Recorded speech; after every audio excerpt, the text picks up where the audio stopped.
నమస్తే, welcome to 99 TV. ఊరంతా ఒక దారి అయితే వైసీపీది ఒక దారి. అంటే ఉలిపి కట్ట స్థానంలో వైసీపీ అని అర్థం చేసుకోగలరు. అంటే ఇది జనం అంటున్నమాట. ఇది ఏ ఒక్కళ్ళ అభిప్రాయం కాదు. ప్రపంచం అంతా ఒకటి మాట్లాడుకుంటే వైసీపీ ఒకటి మాట్లాడుతుంది. ఎందుకు ఇలా జరుగుతుంది? నాయకుడు 4.5 ఏళ్ళు మీరు ధ్యానంలో ఉండండి, తర్వాత మనమే వచ్చేస్తాం అని ఒక ట్రాన్స్లోకి వాళ్ళ కార్యకర్తల్ని, వైసీపీ అభిమానుల్ని తీసుకెళ్తున్నారా? ఈ సందేహం కూడా వస్తుంది. డెవలప్మెంట్ గురించి మాట్లాడితే చంద్రబాబు ప్రభుత్వంలో జరుగుతున్న అన్యాయం గురించి ఎదురు ప్రశ్నిస్తారు. ప్రశ్నకి ప్రశ్నే ఆయన దగ్గర సమాధానం. జనం తిరగబడతారని చెప్పి జనాల్ని రెచ్చగొట్టే ప్రయత్నం చేస్తున్నారు. ఇది కూడా సోషల్ మీడియా అబ్జర్వేషన్. ఇవే కాదు, ఇంకా చాలా అంశాలు మనతో చర్చించడానికి, సమగ్రంగా విశ్లేషించడానికి ఉన్నారు వైసీపీ అధికార ప్రతినిధి శేఖర్ రెడ్డి గారు. నమస్తే శేఖర్ రెడ్డి. నమస్తే వాసుదేవన్ గారు, మీకు అలాగే 99 టీవీ వీక్షకులందరికీ కూడా నమస్తే అండి. సో మీ దారి ఉలిపికట్ట తరహాయేనా? మా దారి ప్రజల దారి సార్, మా దారి పేదవాడి దారి సార్. మా దారి ఏదైతే మధ్యతరగతి వాళ్ళు, అలాగే మా దారి ఏదైతే పేదలకి సంక్షేమం అందించడం, రాష్ట్రాన్ని అభివృద్ధి దిశలో తీసుకెళ్లడమే మా దారి. మధ్యతరగతి మీ దగ్గర ఎక్కడుంది? మీరు ఇగ్నోర్ చేశారుగా. నా ఎస్సీ, నా ఎస్టీ, నా బీసీ, నా మైనారిటీ అనుకున్నారు కదా. అవును, ఎస్సీ మధ్యతరగతి మీరు వద్దనుకున్నారు కదా. ఎస్సీలో మధ్యతరగతులు లేరా? ఎస్టీల్లో మధ్యతరగతులు లేరా? బీసీల్లో మధ్యతరగతులు లేరా? మైనార్టీల్లో మధ్యతరగతులు లేరా? అన్ని వర్గాల్లోనూ మధ్యతరగతులు ఉన్నారు. అన్ని వర్గాల్లోనూ ఏదైతే పేదవాళ్ళు ఉన్నారు, అన్ని వర్గాల్లోనూ ధనికులు ఉన్నారు సార్. అది గమనించాలి మీరు. మేము ఏ వర్గాన్ని వద్దనుకోలేదు, అన్ని వర్గాలు మాకు కావాలి. కాకపోతే మేమేమనుకున్నామంటే సమన్యాయ పాలన, పేదవాడిని కూడా ధనవంతుడిగా మార్చాలి. చంద్రబాబు నాయుడు గారు చెప్తూ ఉంటారు poor to rich. Chandrababu Naidu గారు బాగా చెప్తూ ఉంటారు జిఎస్డిపి పెంచాలి, గ్రోత్ రేట్ పెంచాలి, పర్ క్యాపిటల్ ఇన్కమ్ పెంచాలి. అదేవిధంగా ఏదైతే ప్రజలందరినీ కూడా పేదరికం నుంచి బయటికి తీసుకురావాలి. ఆయన చెప్పే మాటలకి చేసే పనులకి ఎంత పొంతన ఉండడానికి ఒక చిన్న ఉదాహరణ అండి. 2014లో చంద్రబాబు నాయుడు గారి ఎక్కడానికి 11% ఉన్నటువంటి పేదరికం 2019లో చంద్రబాబు నాయుడు గారు దిగిపోయటానికి అది 12% ఎగబాకింది. అంటే ఆయన హయాంలో పూర్ టు రిచ్ అనేది ఇప్పుడుది కాదండి, 2014 మేనిఫెస్టోలో కూడా ఉందండి పూర్ టు రిచ్ అనేది. సో ఆయన పూర్ టు రిచ్ అని చెప్పడం వల్ల 1% పేదలు పెరిగారు. కానీ మేము ఎక్కడ పూర్ టు రిచ్ అని చెప్పలేం. చంద్రబాబు నాయుడు గారిలాగా బాగా వాళ్ళు ఒప్పుకోలేదు. చంద్రబాబు నాయుడు గారిలాగా మేము డబ్బా కొట్టుకోలేదు. చంద్రబాబు నాయుడు లాగా సెల్ఫ్ ప్రమోషన్ కూడా చేసుకోలేదు. కానీ 12% నుంచి చేయలేకపోయారు. కానీ ధనవంతుల్ని కిందకి తీసుకొచ్చేసరిగా 12% నుంచి ఎక్కడికి వచ్చారు తెలుసా పేదలు? 4.5% పేదలు వచ్చారు. 40 మీరు అది చెప్పడానికి మీ దగ్గర ఉన్న ఎవిడెన్స్ ఏంటి? 100% నీతి ఆయోగ్ ఇండెక్స్ చూసుకోండి. నీతి ఆయోగ్ ఇండెక్స్ అనేది వైఎస్ఆర్ కాంగ్రెస్ పార్టీ ఇచ్చేది కాదు. నీతి ఆయోగ్ ఇండెక్స్ అనేది ఏదైతే ఈరోజు చంద్రబాబు నాయుడు గారు, పవన్ కళ్యాణ్ గారు వీళ్ళు చెలిమిలో ఉండి ఎన్డీఏ కూటమి గవర్నమెంట్ ఉంది చూసారా, ఆ గవర్నమెంట్కి సంబంధించినటువంటి కేంద్ర ప్రభుత్వం ఇచ్చినటువంటి డేటా. మీకు విషయం తెలుసా? అదే నీతి ఆయోగ్ ఇండెక్స్ ఏం చెప్పిందంటే ఈ అప్పుల విషయంలో 14వ స్థానంలో మీరున్నప్పుడు 14, ఇప్పుడు 18కి వచ్చేసింది. అంటే ఆ 14 దాకా 4 నుంచి 14 దాకా తీసుకెళ్ళిన ఖ్యాతి మీదైతే 14 నుంచి 18 దాకా తీసుకొచ్చిన ఖ్యాతి నెంబర్ నేను చెప్తున్నా రాష్ట్రాల్లో ఈ కూటమి ప్రభుత్వం అందే. ఒకసారి ఆలోచన నేను చెప్తానండి. ప్రజలు కూడా ఆలోచన చేసుకోవాలి. చంద్రబాబు నాయుడు గారి వక్రీకరణ ఎలా ఉంటుంది? చంద్రబాబు నాయుడు గారు ఏదైతే రాష్ట్ర ప్రజలకు ఇచ్చిన హామీలను ఎగ్గొట్టడం కోసం ఆయన చూపించే వక్రీకరణ ఎలా ఉంటుందని ఒక చిన్న 2-3 ఉదాహరణలు మధ్యలో డిస్టర్బ్ చేయకండి దయచేసి, ప్రజలకు కూడా తెలియాలి. ఎందుకంటే చంద్రబాబు నాయుడు గారు ఫస్ట్ మాట్లాడిన మాట ఏంటంటే ఆంధ్ర రాష్ట్రం అప్పులమయమైపోయింది. ఇది ప్రతిపక్షంలో ఉన్నప్పుడు. ఆంధ్ర రాష్ట్రం మరో శ్రీలంకలా మారిపోతుంది, 14 లక్షల కోట్ల అప్పు అని చెప్పి చంద్రబాబు నాయుడు గారు మాట్లాడారు, పురంధేశ్వరి గారు మాట్లాడారు, at the same time Pawan Kalyan గారు మాట్లాడారు, వాళ్ళ అధికార ప్రతినిధులు మాట్లాడారు, వాళ్ళకి సంబంధించిన టీవీ ఛానల్స్ ఏవైతే ఉన్నాయో వాళ్ళన్నింటిలో కూడా చర్చలు చేశారు. వాళ్ళ పత్రికల్లో పెద్ద బ్యానర్ ఐటమ్స్ వేశారు. అప్పుల సామ్రాట్ జగన్మోహన్ రెడ్డి గారని, రుణ కంఠుడు జగన్మోహన్ రెడ్డి గారని రాశారు. సార్ తీరా వాళ్ళు చేసింది ఎంత, తీసుకొచ్చింది ఎంత? సార్ ఎక్కడైనా సరే నేను మాట్లాడినా, మీరు మాట్లాడినా, లేకపోతే ఇంకో అతను మాట్లాడినా, చంద్రబాబు నాయుడు గారు మాట్లాడినా అది కాదు శాంక్సిటీ. పేపర్ బడ్జెట్లో నువ్వేం పొందుపరుస్తావో, వాల్యూమ్ 5 and 6లో ఏం పొందుపరుస్తావో అది మాత్రమే మ్యాటర్. దాంట్లో ఎంత చూపించారు? సో బడ్జెట్ రుణం, గ్యారంటీడ్ డెప్ట్, నాన్ గ్యారంటీడ్ డెప్ట్ అన్నీ కలుపు కూడా 7,20,000 కోట్లు. దానికన్నా ముందు చంద్రబాబు నాయుడు గారు దిగిపోయడానికి రాష్ట్ర అప్పు ఎంత? 4 లక్షల కోట్లు. మీ అంతా ఒక 100 కోట్లు మిగిల్చి వెళ్ళినట్టున్నారుగా అప్పట్లో. మాకు 100 కోట్లు ఇచ్చేసి వెళ్ళటమే కాకుండా ఈనాడు పేపర్ రాసింది మీరు చూసారో లేదో బాగా, జీతాలకు కూడా పుట్టని పరిస్థితి. ఇక యనమల రామకృష్ణుడు గారు ప్రపంచ ఆర్థికవేత్త ఉన్నారన్నమాట తెలుగుదేశం పార్టీకి.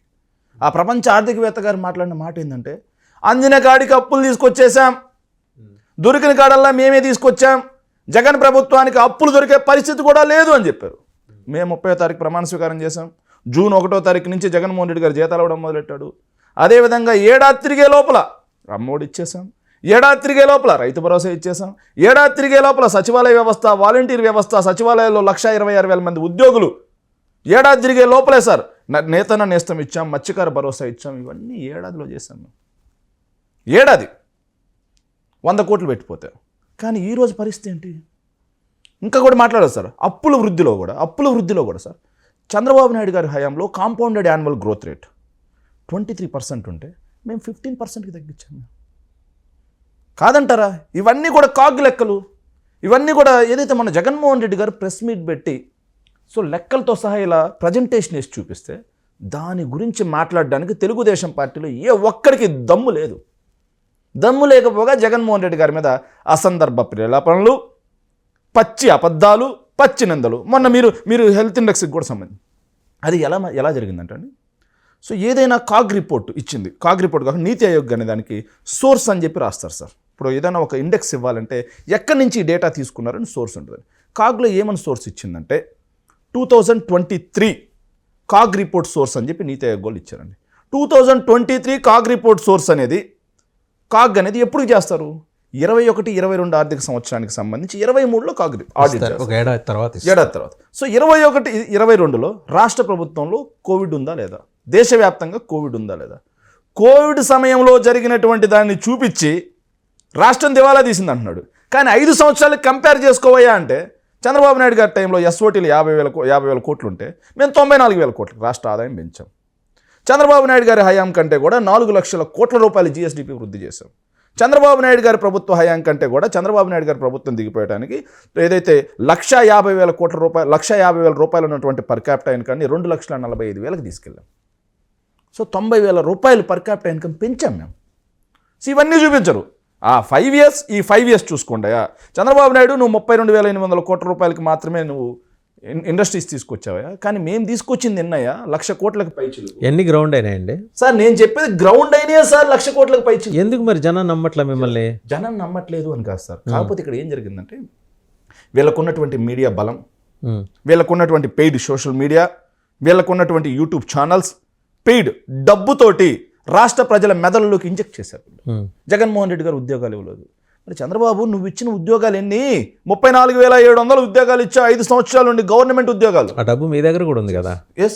వాళ్ళు అన్నట్టు ఇప్పుడు మన చింతామోహనే ఉన్నారు కేంద్ర మాజీ మంత్రి, ట్రంప్ కన్నా 4 సంపాదన పరుడు జగన్మోహన్ రెడ్డి అన్నారు.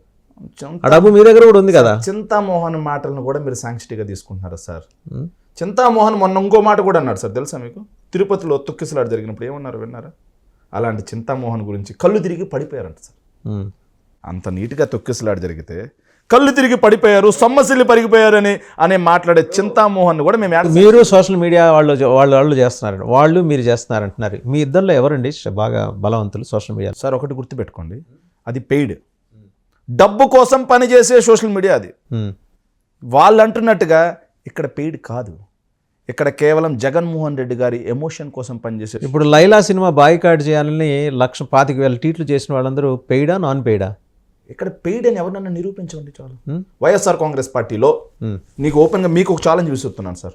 వైఎస్ఆర్ కాంగ్రెస్ పార్టీలో మీరు 25,000 అన్నారు, 1,00,000కి పైగా ట్వీట్లు పడ్డాయి, 1,25,000కి పైగా ట్వీట్లు పడ్డాయి. వైఎస్ఆర్ కాంగ్రెస్ పార్టీ బాగా హెరాస్ చేశారట కదా ఆయన్ని, అంటే వైఎస్ఆర్సీపీ వాళ్ళు. ఆయన హాస్పిటలైజ్ అయ్యి పొద్దున్నే వచ్చి ₹1 కోటి దావా వేస్తాను, పరువు నష్టం దావా వేస్తాను అంటున్నాడు ఆయన. సార్ పరువు నష్టం దావా పరువు ఉన్నోళ్ళు సార్ వేయాల్సింది. పరువు నష్టం దావా పరువు ఉన్నోళ్ళు వేయాలి. అతనికి ఎక్కడ పరువు ఉందండి? ఆయనకు పరువు ఉండబట్టే కదా మీరు ఎస్వీబీసీ చైర్మన్ ఉద్యోగం ఇచ్చారు. అదే సార్, ఆయన పరువు ఎక్కడ కోల్పోయాడు తెలుసా సార్? ఎస్వీబీసీ చైర్మన్ లాంటి అత్యున్నత పదవి ఇస్తే వెనక నుంచి పట్టుకుంటా, ముందు నుంచి పట్టుకుంటా ఇలాంటి మాటలు మాట్లాడి పరువు తీసుకుంది అతను. పరువు కోల్పోయిన అతను ఈరోజు నాకు పరువు నష్టం దావేస్తా అంటే ఎట్లయితుంది? తప్పు సార్. సినిమా వేదికల మీద ఎందుకు వెళ్ళారు? వైఎస్ఆర్ కాంగ్రెస్ పార్టీ అభిమానులు ఆయన మీద ఎందుకు వెళ్ళారు? జగన్మోహన్ రెడ్డి గారి అభిమానులు ఆయన మీద. ముందు రాయి వేసింది ఎవరు? నీకు రాయి విసరాల్సిన అవసరం ఏంటి? గేమ్ చేంజర్ మూవీకి వెళ్ళావు, ఏం మాట్లాడావు? 11 మంది. నీకేం సంబంధం? సినిమాకి రాజకీయానికి ఏంటి సంబంధం? నువ్వు సినిమాని ప్రమోట్ చేయి. గేమ్ చేంజర్ మూవీ ముందు వస్తే 11 కూడా రావు అంటాడు. ఏమైంది గేమ్ చేంజర్ మూవీ? బొక్క బోర్ల పడింది. ఈరోజు సినిమాకి వెళ్ళావు, సినిమా బాగుందండి, సో వాళ్ళు ఎట్లా పరడబ్బా పరస్పర డబ్బా, ఆడికి వచ్చినటువంటి గెస్ట్ డబ్బా, ఆ సినిమా డబ్బా, ఆ దర్శకుడు డబ్బా, ఆ హీరోయిన్ డబ్బా, ఆ హీరో డబ్బా కొట్టుకుంటే ఇబ్బంది లేదు. నువ్వు అక్కడ కూర్చొని శాసనసభ్యులను పట్టుకొని మేకలు అంటావు, గొర్రెలు అంటావు. ఆయన ఎక్కడ ప్రస్తావన చేయలేదు, మీరెందుకు భుజాలు తడుకుంటున్నారు? 11 మంది మేకలు ఏంటి సార్? ఇంకో మాట చెప్తున్నాను సార్, సినిమా వాళ్ళకి మీ ద్వారా కూడా తెలియాలి సార్. సో వీళ్ళు ఏంటంటే అక్కడికక్కడ ఆనందం పొందుతున్నారు సార్. ఇంకో విషయం కూడా అందరి సినిమా వాళ్ళకి చెప్పట్లేదు సార్, నేను ఒక పర్సంటేజ్ ఎవరైతే ఒక రాజకీయ పార్టీకి వ్యతిరేకంగా ఉన్న వ్యక్తుల గురించి చెప్తున్నాను సార్. సినిమా అందరి గురించి నేను మాట్లాడలేదు. ఆ రాజకీయంగా వ్యతిరేకంగా ఉండే వ్యక్తులు గమనించుకోవాల్సిన అంశం ఏంటంటే సార్, వాళ్ళ వల్ల మిగతా సినిమా కూడా నాశనం అయిపోతుంది. సినిమా వర్గం ప్రొడ్యూసర్స్ నాశనం అయిపోతుంది. వాళ్ళు గుర్తుపెట్టుకోవాల్సిందంటే వైఎస్ఆర్ కాంగ్రెస్ పార్టీ అంటే ఒక జగన్మోహన్ రెడ్డి గారు 10 మంది ఎమ్మెల్యేలు కాదు.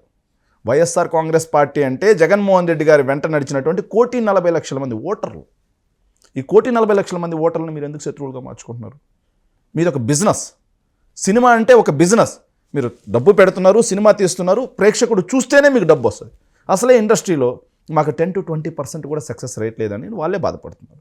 ఆ 10 to 20% సక్సెస్ రేట్ లేదని మీరు బాధపడుతున్న వాళ్ళు, ఇంతమంది జనాల్ని 40% ఆంధ్రప్రదేశ్ పీపుల్ని మీరు ఎందుకు శత్రువులను చేసుకుంటున్నారు? నేను స్ట్రైట్గా అడుగుతున్నాను సార్, ఎందుకు శత్రువులు చేసుకుంటున్నారు? మీరు ఇంకోటి కూడా గమనించాలి, చెరువు మీద అయితే ఎట్లా అన్నది పృథ్వీ, ఏమన్నా ఉంటే పృథ్వీతో సెటిల్ చేసుకోండి స్కోర్స్. అదే సార్, మరి ఆ సినిమా ఆ ప్రొడ్యూసర్ కానీ, డైరెక్టర్ కానీ, హీరో కానీ, in what way they are concerned. ఎవరి పాపం విశ్వసేన్ వచ్చి బయటకు వచ్చి దండం పెట్టాయా, నాకు ఆయన మాట్లాడిన దానికి సంబంధం లేదు. తర్వాత ఇట్లా మిడిల్ ఫింగర్ కూడా చూపించారు సార్. మనం మాట్లాడకూడదు అనుకుంటా చర్చ, మిడిల్ ఫింగర్ కూడా చూపించారు సార్. కాకపోతే సార్ ఆ ప్రొడ్యూసర్కి, ఆ హీరోకి బాధ్యత ఉందా లేదా? ఏమయ్యా పృథ్వీ, నీ వల్ల మేము నాశనం అయిపోతున్నాం, నువ్వు డబ్బు తీసుకొని నటించావు, నీ వల్ల ఇలా నాశనం అయిపోతున్నావు, నువ్వు ఈరోజు క్షమాపణ చెప్పకపోతే వేరే సినిమాల్లో నీకు ఛాన్స్ లేమని చెప్పి ఇదే ప్రొడ్యూసర్ అతన్ని కాలర్ పట్టుకొని వచ్చి కూర్చోబెట్టి క్షమాపణ చెప్పించవచ్చు. ఎందుకు చెప్పించలేదు? తప్పు చేసింది ఎవరు? అతను చేశాడు. అతని చేతగా క్షమాపణ చెప్పించాలి. వీళ్ళు ఎందుకు క్షమాపణ చెప్తున్నారు? వాస్తవంగా అతను మాట్లాడినప్పుడు వీళ్ళు చిరంజీవి గారిని వీడ్కోలు చెప్పడానికి బయటికి వెళ్ళారు. సరే, వీళ్ళ ఆప్షన్స్లో అతను మాట్లాడాడు సార్. వీళ్ళ ఆప్షన్స్లో మాట్లాడాలా, వీళ్ళ ప్రజెన్స్లో మాట్లాడా తర్వాత విషయం సార్. వీళ్ళ ప్రిన్సెస్లో మాట్లాడారు, వీళ్ళ వేదిక మీద మాట్లాడారు, వీళ్ళ సినిమా వేదిక మీద మాట్లాడారు. సో అతని చేత క్షమాపణ చెప్పించాల్సిన బాధ్యత వీళ్ళకుందా లేదా? చెప్పించమనండి సార్. ఖచ్చితంగా వైఎస్ఆర్ కాంగ్రెస్ మేము సినిమాకి వ్యతిరేకం కాదు సార్. సినిమాకి మేము వ్యతిరేకం కాదు, వైఎస్ఆర్ కాంగ్రెస్ పార్టీ సినిమాకి వ్యతిరేకం కాదు. కానీ మీరు సినిమా రూపంలో మమ్మల్ని కించపరుస్తూ వ్యతిరేకం కాదా? 100% గుండె మీద చేసుకొని చెప్పండి. 100% సినిమాలకు వ్యతిరేకం కాదు. ఒకే ఒక ఉదాహరణ నేను ఇక్కడ మీరు అడినారు కాబట్టి ప్రస్తావన చేస్తున్నా, మీరు లేవనెత్తారు కాబట్టి చెప్పండి. సినిమా హీరోలందరినీ మీ ముందు నుంచోబెట్టి చేతులు కట్టించుకొని పెరేడ్ చేయించుకోవటాన్ని ఏమంటారు సార్? ఏమంటారు? మంచి చాలా మంచి ప్రశ్న సార్ మీరు అడిగారు. మా కేపాల్ సార్ చెప్తా ఉంటాడు మంచి ప్రశ్న అని, అలా చెప్తాం. చాలా మంచి ప్రశ్న సార్. ఇప్పుడు జగన్మోహన్ రెడ్డి గారు సినిమా టికెట్ల రేట్లు తగ్గిద్దాం, ఏదైతే ఒక శాంక్షిటీ తీసుకొద్దాం దానికి అని చెప్పి జగన్మోహన్ రెడ్డి గారు చెప్పారు. చెప్పిన తర్వాత డిస్ట్రిబ్యూటర్లు హ్యాపీ సార్, ఎగ్జిబిటర్లు హ్యాపీ సార్, వాళ్ళు ఎవరు మాట్లాడాలి. చిన్న సినిమా తీసే ప్రతి ఒక్కరు హ్యాపీ సార్. కానీ 100 కోట్ల సినిమాలు తీసే వాళ్ళందరికీ కోపం వచ్చేసింది సార్. అందులోనూ అందరికీ కోపం రాలేదు సార్, ఒక రాజకీయ పార్టీ నడిపే ఒక నటుడికి కోపం వచ్చింది సార్. నటుడికి కోపం రాగానే సినిమా ఫంక్షన్ వేదికగా, ఏమయ్యా దిల్ రాజు, నువ్వు రెడ్డి ఆయన రెడ్డి తేల్చుకోండియా, మా మీద ఎందుకు అని చెప్పి మాట్లాడు. అంతవరకు హ్యాపీ. ఒక మంత్రి గారిని పట్టుకొని రే సన్నాసి మంత్రి అని అన్నీ మాట్లాడేశాడు. హ్యాపీ, బాగానే ఉన్నంతవరకు. తర్వాత ఈ సినిమా ఇండస్ట్రీకి సంబంధించిన నటులు అందరూ వెళ్ళారు, జగన్మోహన్ రెడ్డి గారిని కలిశారు. జగన్మోహన్ రెడ్డి గారు ఏం మాట్లాడారనేది బయటకు వచ్చి వాళ్ళు చెప్పారు. ఎక్కడా కూడా వాళ్ళు మమ్మల్ని అవమానించారు అని చెప్పలేదు. గుర్తుపెట్టుకోండి సార్, ఏ నటుడు కూడా నేను కూడా అవమానించారు అనలేదే, పెరేడ్ చేయించారు ఆయన ముందు అంటున్నా. పెరేడ్ ఏముంది సార్? ఇలా చేతులు కట్టుకొని పెరేడ్ ఏముంది సార్? వాళ్ళ ఇండస్ట్రీలో వాళ్ళు ఒక స్టేటస్ ఎంజాయ్ చేస్తున్నారులే. మీరు ముఖ్యమంత్రి అయితే అయి ఉండొచ్చు కాక, వాళ్ళకి ఒక స్టేటస్ ఉంది కదా. సార్ పెరేడ్ చేయించడం అంటే, అయ్యా మీరు ఆంధ్రప్రదేశ్కి రండి, మీకు విశాఖలో భూములు ఇస్తాను, మీకు ఇక్కడ ట్యాక్స్ బెనిఫిట్స్ ఇస్తాను, మీరు ఏదైతే స్టూడియోలు కట్టుకుంటా అంటే భూములు ఇస్తాను, మరో జూబ్లీ హిల్స్ లాగా విశాఖను మారుద్దాం.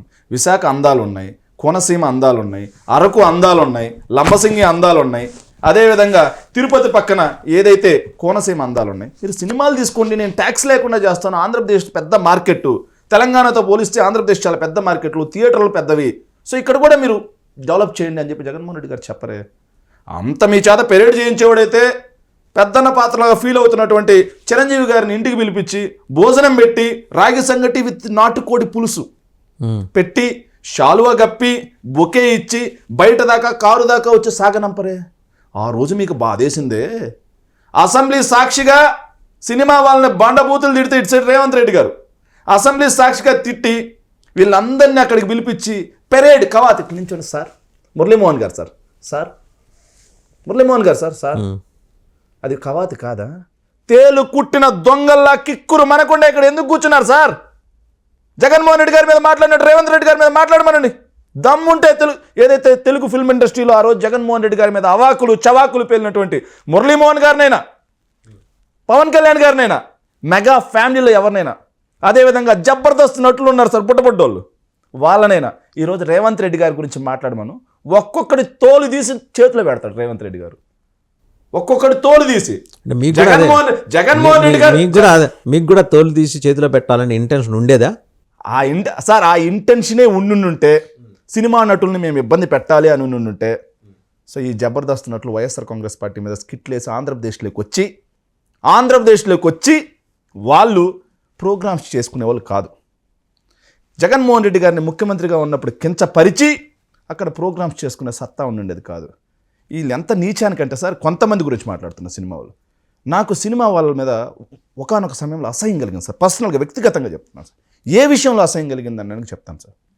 సో మేఘన అని చెప్పి ఒక పాప సార్, పేదింటి బిడ్డ, ప్రభుత్వ బడిలో చదువుకుంది సార్, ఇంగ్లీష్ మీడియం, అద్భుతమైన ఇంగ్లీష్ మాట్లాడింది సార్. చూస్తుంటే మనకు చూడడానికి వింపుగా, కనులకి వింపుగా, అలాగే చెవులకు వింపుగా అనిపించింది సార్. పేదింటి బిడ్డ ఎంత బాగా మాట్లాడుతుందిరా, సో మనం అట్లా మాట్లాడితే ఎంత బాగుండేది నాకు అనిపించింది మాట సార్. చాలామందికి అనిపించింది. అలాంటి బిడ్డను తీసుకొచ్చి మీ స్కిట్లలో పెట్టి మై నేమ్ ఈజ్ మేఘన అని చెప్పేసి మీరు ట్రోల్ చేయొచ్చా? మీ బిడ్డలు ఇంగ్లీష్ మీడియంలో చదవాలి, మీ బిడ్డలు ఆక్రిడ్జ్లో చదవాలి, మీ బిడ్డలు ఓయాసిస్లో చదవాలి, మీ బిడ్డలు అంతా ఇంగ్లీష్ మీడియంలో చదవాలి. పేదంటి బిడ్డ ఇంగ్లీష్ మాట్లాడితే మాత్రం ఒప్పుకోం. చెప్పడానికి సినిమాల్లోనే నీతులు సార్, బయట మాత్రం ఇట్లా పేదంటి బిడ్డ. ఎలాగో సినిమా ప్రస్తావన వచ్చింది కాబట్టి 1/1 ఇన్సిడెంట్ చిరంజీవి గారు చేసిన వ్యాఖ్యలు ఇలా మూవీ సందర్భంగా ప్రజారాజ్యమే జనసేనగా రూపాంతరం చెందింది. సబ్సీక్వెంట్గా వచ్చిన రియాక్షన్ అంబటి రాంబాబు గారు మాట్లాడారు, మళ్ళీ సబ్సీక్వెంట్గా చిరంజీవి గారు కూడా మాట్లాడారు. ఏమని రాజకీయాలకి నాకేమి సంబంధం లేదు, ఇది political angle. Other way around ఇంకోటి చూస్తే దీంట్లో ఏంటంటే ఆయన ఏదో సరదాగా వాళ్ళ అబ్బాయి రామ్ చరణ్ తోటి ఈసారి కొడుకుని కనరా నాయన, మరి ఏదో మన ఇంట్లో అందరూ ఆడపిల్లలు ఉండటంతో ఏదో గర్ల్స్ హాస్టల్ నడుపుతున్నట్టు అనిపిస్తుంది నాకు అని సరదాగా అన్నారు. ఒక లెగసీ, మన కుటుంబం లెగసీ ఉండాలి కదా కొడుకుని కను అని. సరే, కొడుకా కూతురు అనేది దేవుడు నిర్ణయించేది. అది అంటాం ఇవాళ అది నేషనల్ మీడియా అటెన్షన్ దాకా వెళ్ళింది. దాన్ని పట్టుకొని మీరు మీ శ్యామల గారు ఏం వారసురాలు కాకూడదా అని ఆవిడ ప్రశ్నించింది. మీ ఇంట్లోనే మీ కోడలు ఉపాసన గారు జనరస్ ఉమన్, మంచి ఎంటర్ప్రెన్యూర్, ఆవిడకి చక్కటి పేరుంది ఇండస్ట్రీలో, మీకు ఆడబిడ్డలు అంటే అంత చులకన అని అడిగింది. ఆవిడ అడుగుతుంది బాగానే ఉంది, మరి మీరు కూడా మీ షర్మిల గారిని ముఖ్యమంత్రిని అభ్యర్థిగా ప్రకటించవచ్చుగా. ఇక్కడ వారసుడు అనేది కొద్దిసేపు పక్కన పెడతారు సార్. చిరంజీవి గారు ముందుగా నటుడు లేకపోతే ఒక రాజకీయ పార్టీ నాయకుడు అనే కంటే కూడా పద్మభూషణ్, దాన్ని గుర్తుపెట్టుకోవాలి. పద్మవిభూషణ్ దాన్ని గుర్తుపెట్టుకోవాలి సార్. పద్మవిభూషణ్ అనేది అత్యున్నత పదవి. ఆ పదవిలో ఉన్నటువంటి వ్యక్తి చిల్లర వాక్యాలు చేయకూడదు. అది తమాషా కన్నాడా ఇంకోటి అన్నారు నీ ఇంట్లో, కానీ పబ్లిక్లోకి వచ్చినప్పుడు నువ్వు మాట్లాడే ప్రతి మాటని మీడియా గమనిస్తుంటుంది. పబ్లిక్లోకి వచ్చినప్పుడు నువ్వు మాట్లాడే ప్రతి మాటని ప్రజలు గమనిస్తూ ఉంటారు.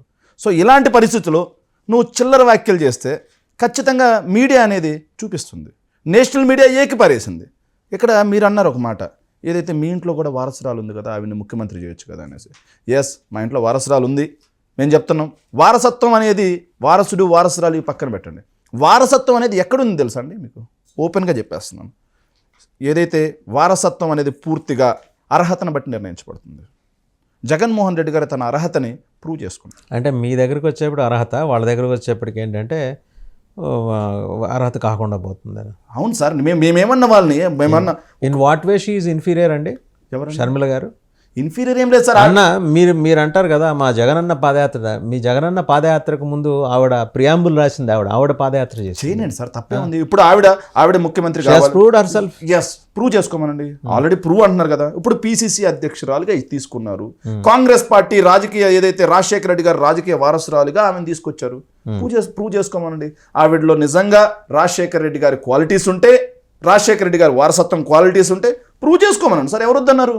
ఆవిడ రాజశేఖర రెడ్డి గారి ఆశయాలకు తూట్లు పొడుస్తూ చంద్రబాబు నాయుడు గారి ఆశయాల ఏదైతే నెరవేర్చే దిశగా ఆవిడ ముందుకు వెళ్తా ఉన్నాం. ఎందుకు వెళ్తున్నా? ఆవిడకి ఏం అవసరం అండి? చంద్రబాబు గారితో జర్నీ చేయాల్సిన అవసరం ఆవిడకి ఏంటి అనేది మీరు ఆవిడని అడగండి, మమ్మల్ని కాదు అడగాల్సింది. ఆ క్వశ్చన్ మీరు అడగాల్సింది షర్మిల గారిని అడగండి. ఏమమ్మా, వైఎస్ఆర్ కాంగ్రెస్ పార్టీ వాళ్ళందరూ కూడా మీరు చంద్రబాబు నాయుడు గారి ప్రాపకం కోసం, చంద్రబాబు నాయుడు గారి ఆశయ నెరవేర్చడం కోసం మీరు చేస్తున్నారంట, ఏంటమ్మా ఏంటి అని చెప్పేసి మీరు ఎప్పుడైనా షర్మిల గారిని ఒకరోజు ప్రశ్నించండి, ఆవిడే చెప్తారు.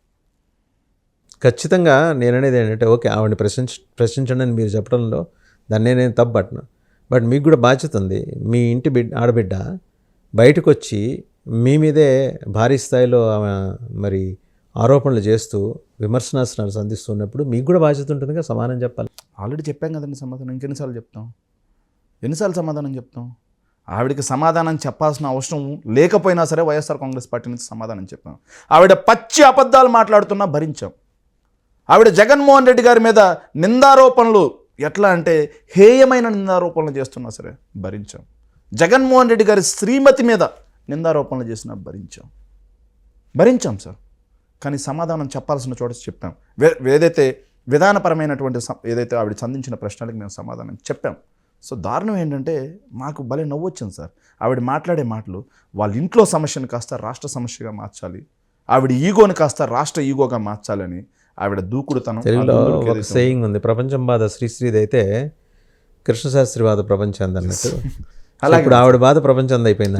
ఆవిడ బాధ ప్రపంచం బాధ అనుకుంటుంది, ఆవిడ బాధ రాష్ట్ర ప్రజల బాధ అనుకుంటుంది, ఆవిడ బాధ రాజశేఖర రెడ్డి గారు అభిమానులు. తెలుగుదేశం స్క్రిప్ట్ రాస్తుందని ఇదివరకు ఎవరు రాసిచ్చారు ఆవిడకి?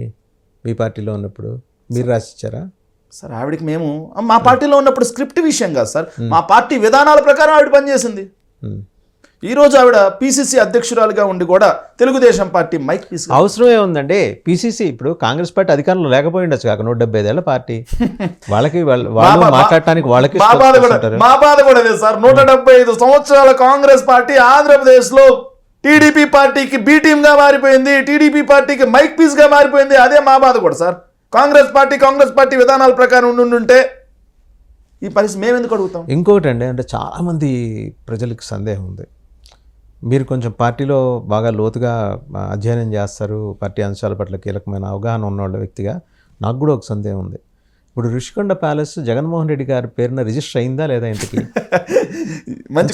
చాలా మంది అడుగుతున్నారు. రిజిస్టర్ అయితే గృహప్రవేశం ఎప్పుడు చేస్తున్నారు? అదే సార్, అది చంద్రబాబు నాయుడు గారిని నేను కూడా ఒక రోజు డిబేట్లో అడిగాను తెలుగుదేశం పార్టీ వాళ్ళని. దయచేసి చంద్రబాబు నాయుడు గారు, పవన్ కళ్యాణ్ గారు, అటవీ శాఖ మంత్రి, అటవీ పర్యావరణ శాఖ మంత్రిగా ఉన్నటువంటి చంద్రబాబు నాయుడు, ఏదైతే పవన్ కళ్యాణ్ గారు, అదేవిధంగా టూరిజం శాఖగా కూడా పవన్ కళ్యాణ్కి చెందిన కందులు దుర్గేష్ గారు, వీళ్ళందరూ కలిసి ఏదైతే ఋషికొండ సంబంధించి ఎప్పుడు జగన్మోహన్ రెడ్డి గారి పేరు మీద రిజిస్ట్రేషన్ చేస్తున్నారు? జగన్మోహన్ రెడ్డి గారి పేరు మీరు రిజిస్ట్రేషన్ చేస్తే అర్జెంటుగా మేము గృహప్రవేశం చేసుకుంటాం సార్. అలా కాకుండా సార్ ఏంటి సార్ ఇది, ఇంత తప్పుడు ప్రచారమా? అద్భుతమైన భవనాలు కట్టున్నాం, మీకు ఎలా కావాలంటే అలా వాడుకోండి. వాడుకోవడం చేతగాని దద్దమ్మలు కాబట్టే వాటిని అలా వదిలేసి ఈ రోజుకి జగన్మోహన్ రెడ్డి గారు సొంత భవనాలని మాట్లాడుతున్నారు సార్. ప్రభుత్వ భవనాలకి వాళ్ళ దగ్గర ఏ ఎవిడెన్స్ లేకుండా సొంత భవనాలు అని అన్నారు కదా. వాళ్ళు ప్రభుత్వంలో ఉన్నారండి, చాలా బాధ్యతగా ఉంటారు. మీరే ఏదో తిమ్మిని బమ్మిని చేసే ప్రయత్నం చేస్తున్నారు. ఎక్కడ ఏమన్నా రిజిస్ట్రేషన్ దగ్గర టెక్నికల్ ఇష్యూస్ అడ్డమడా?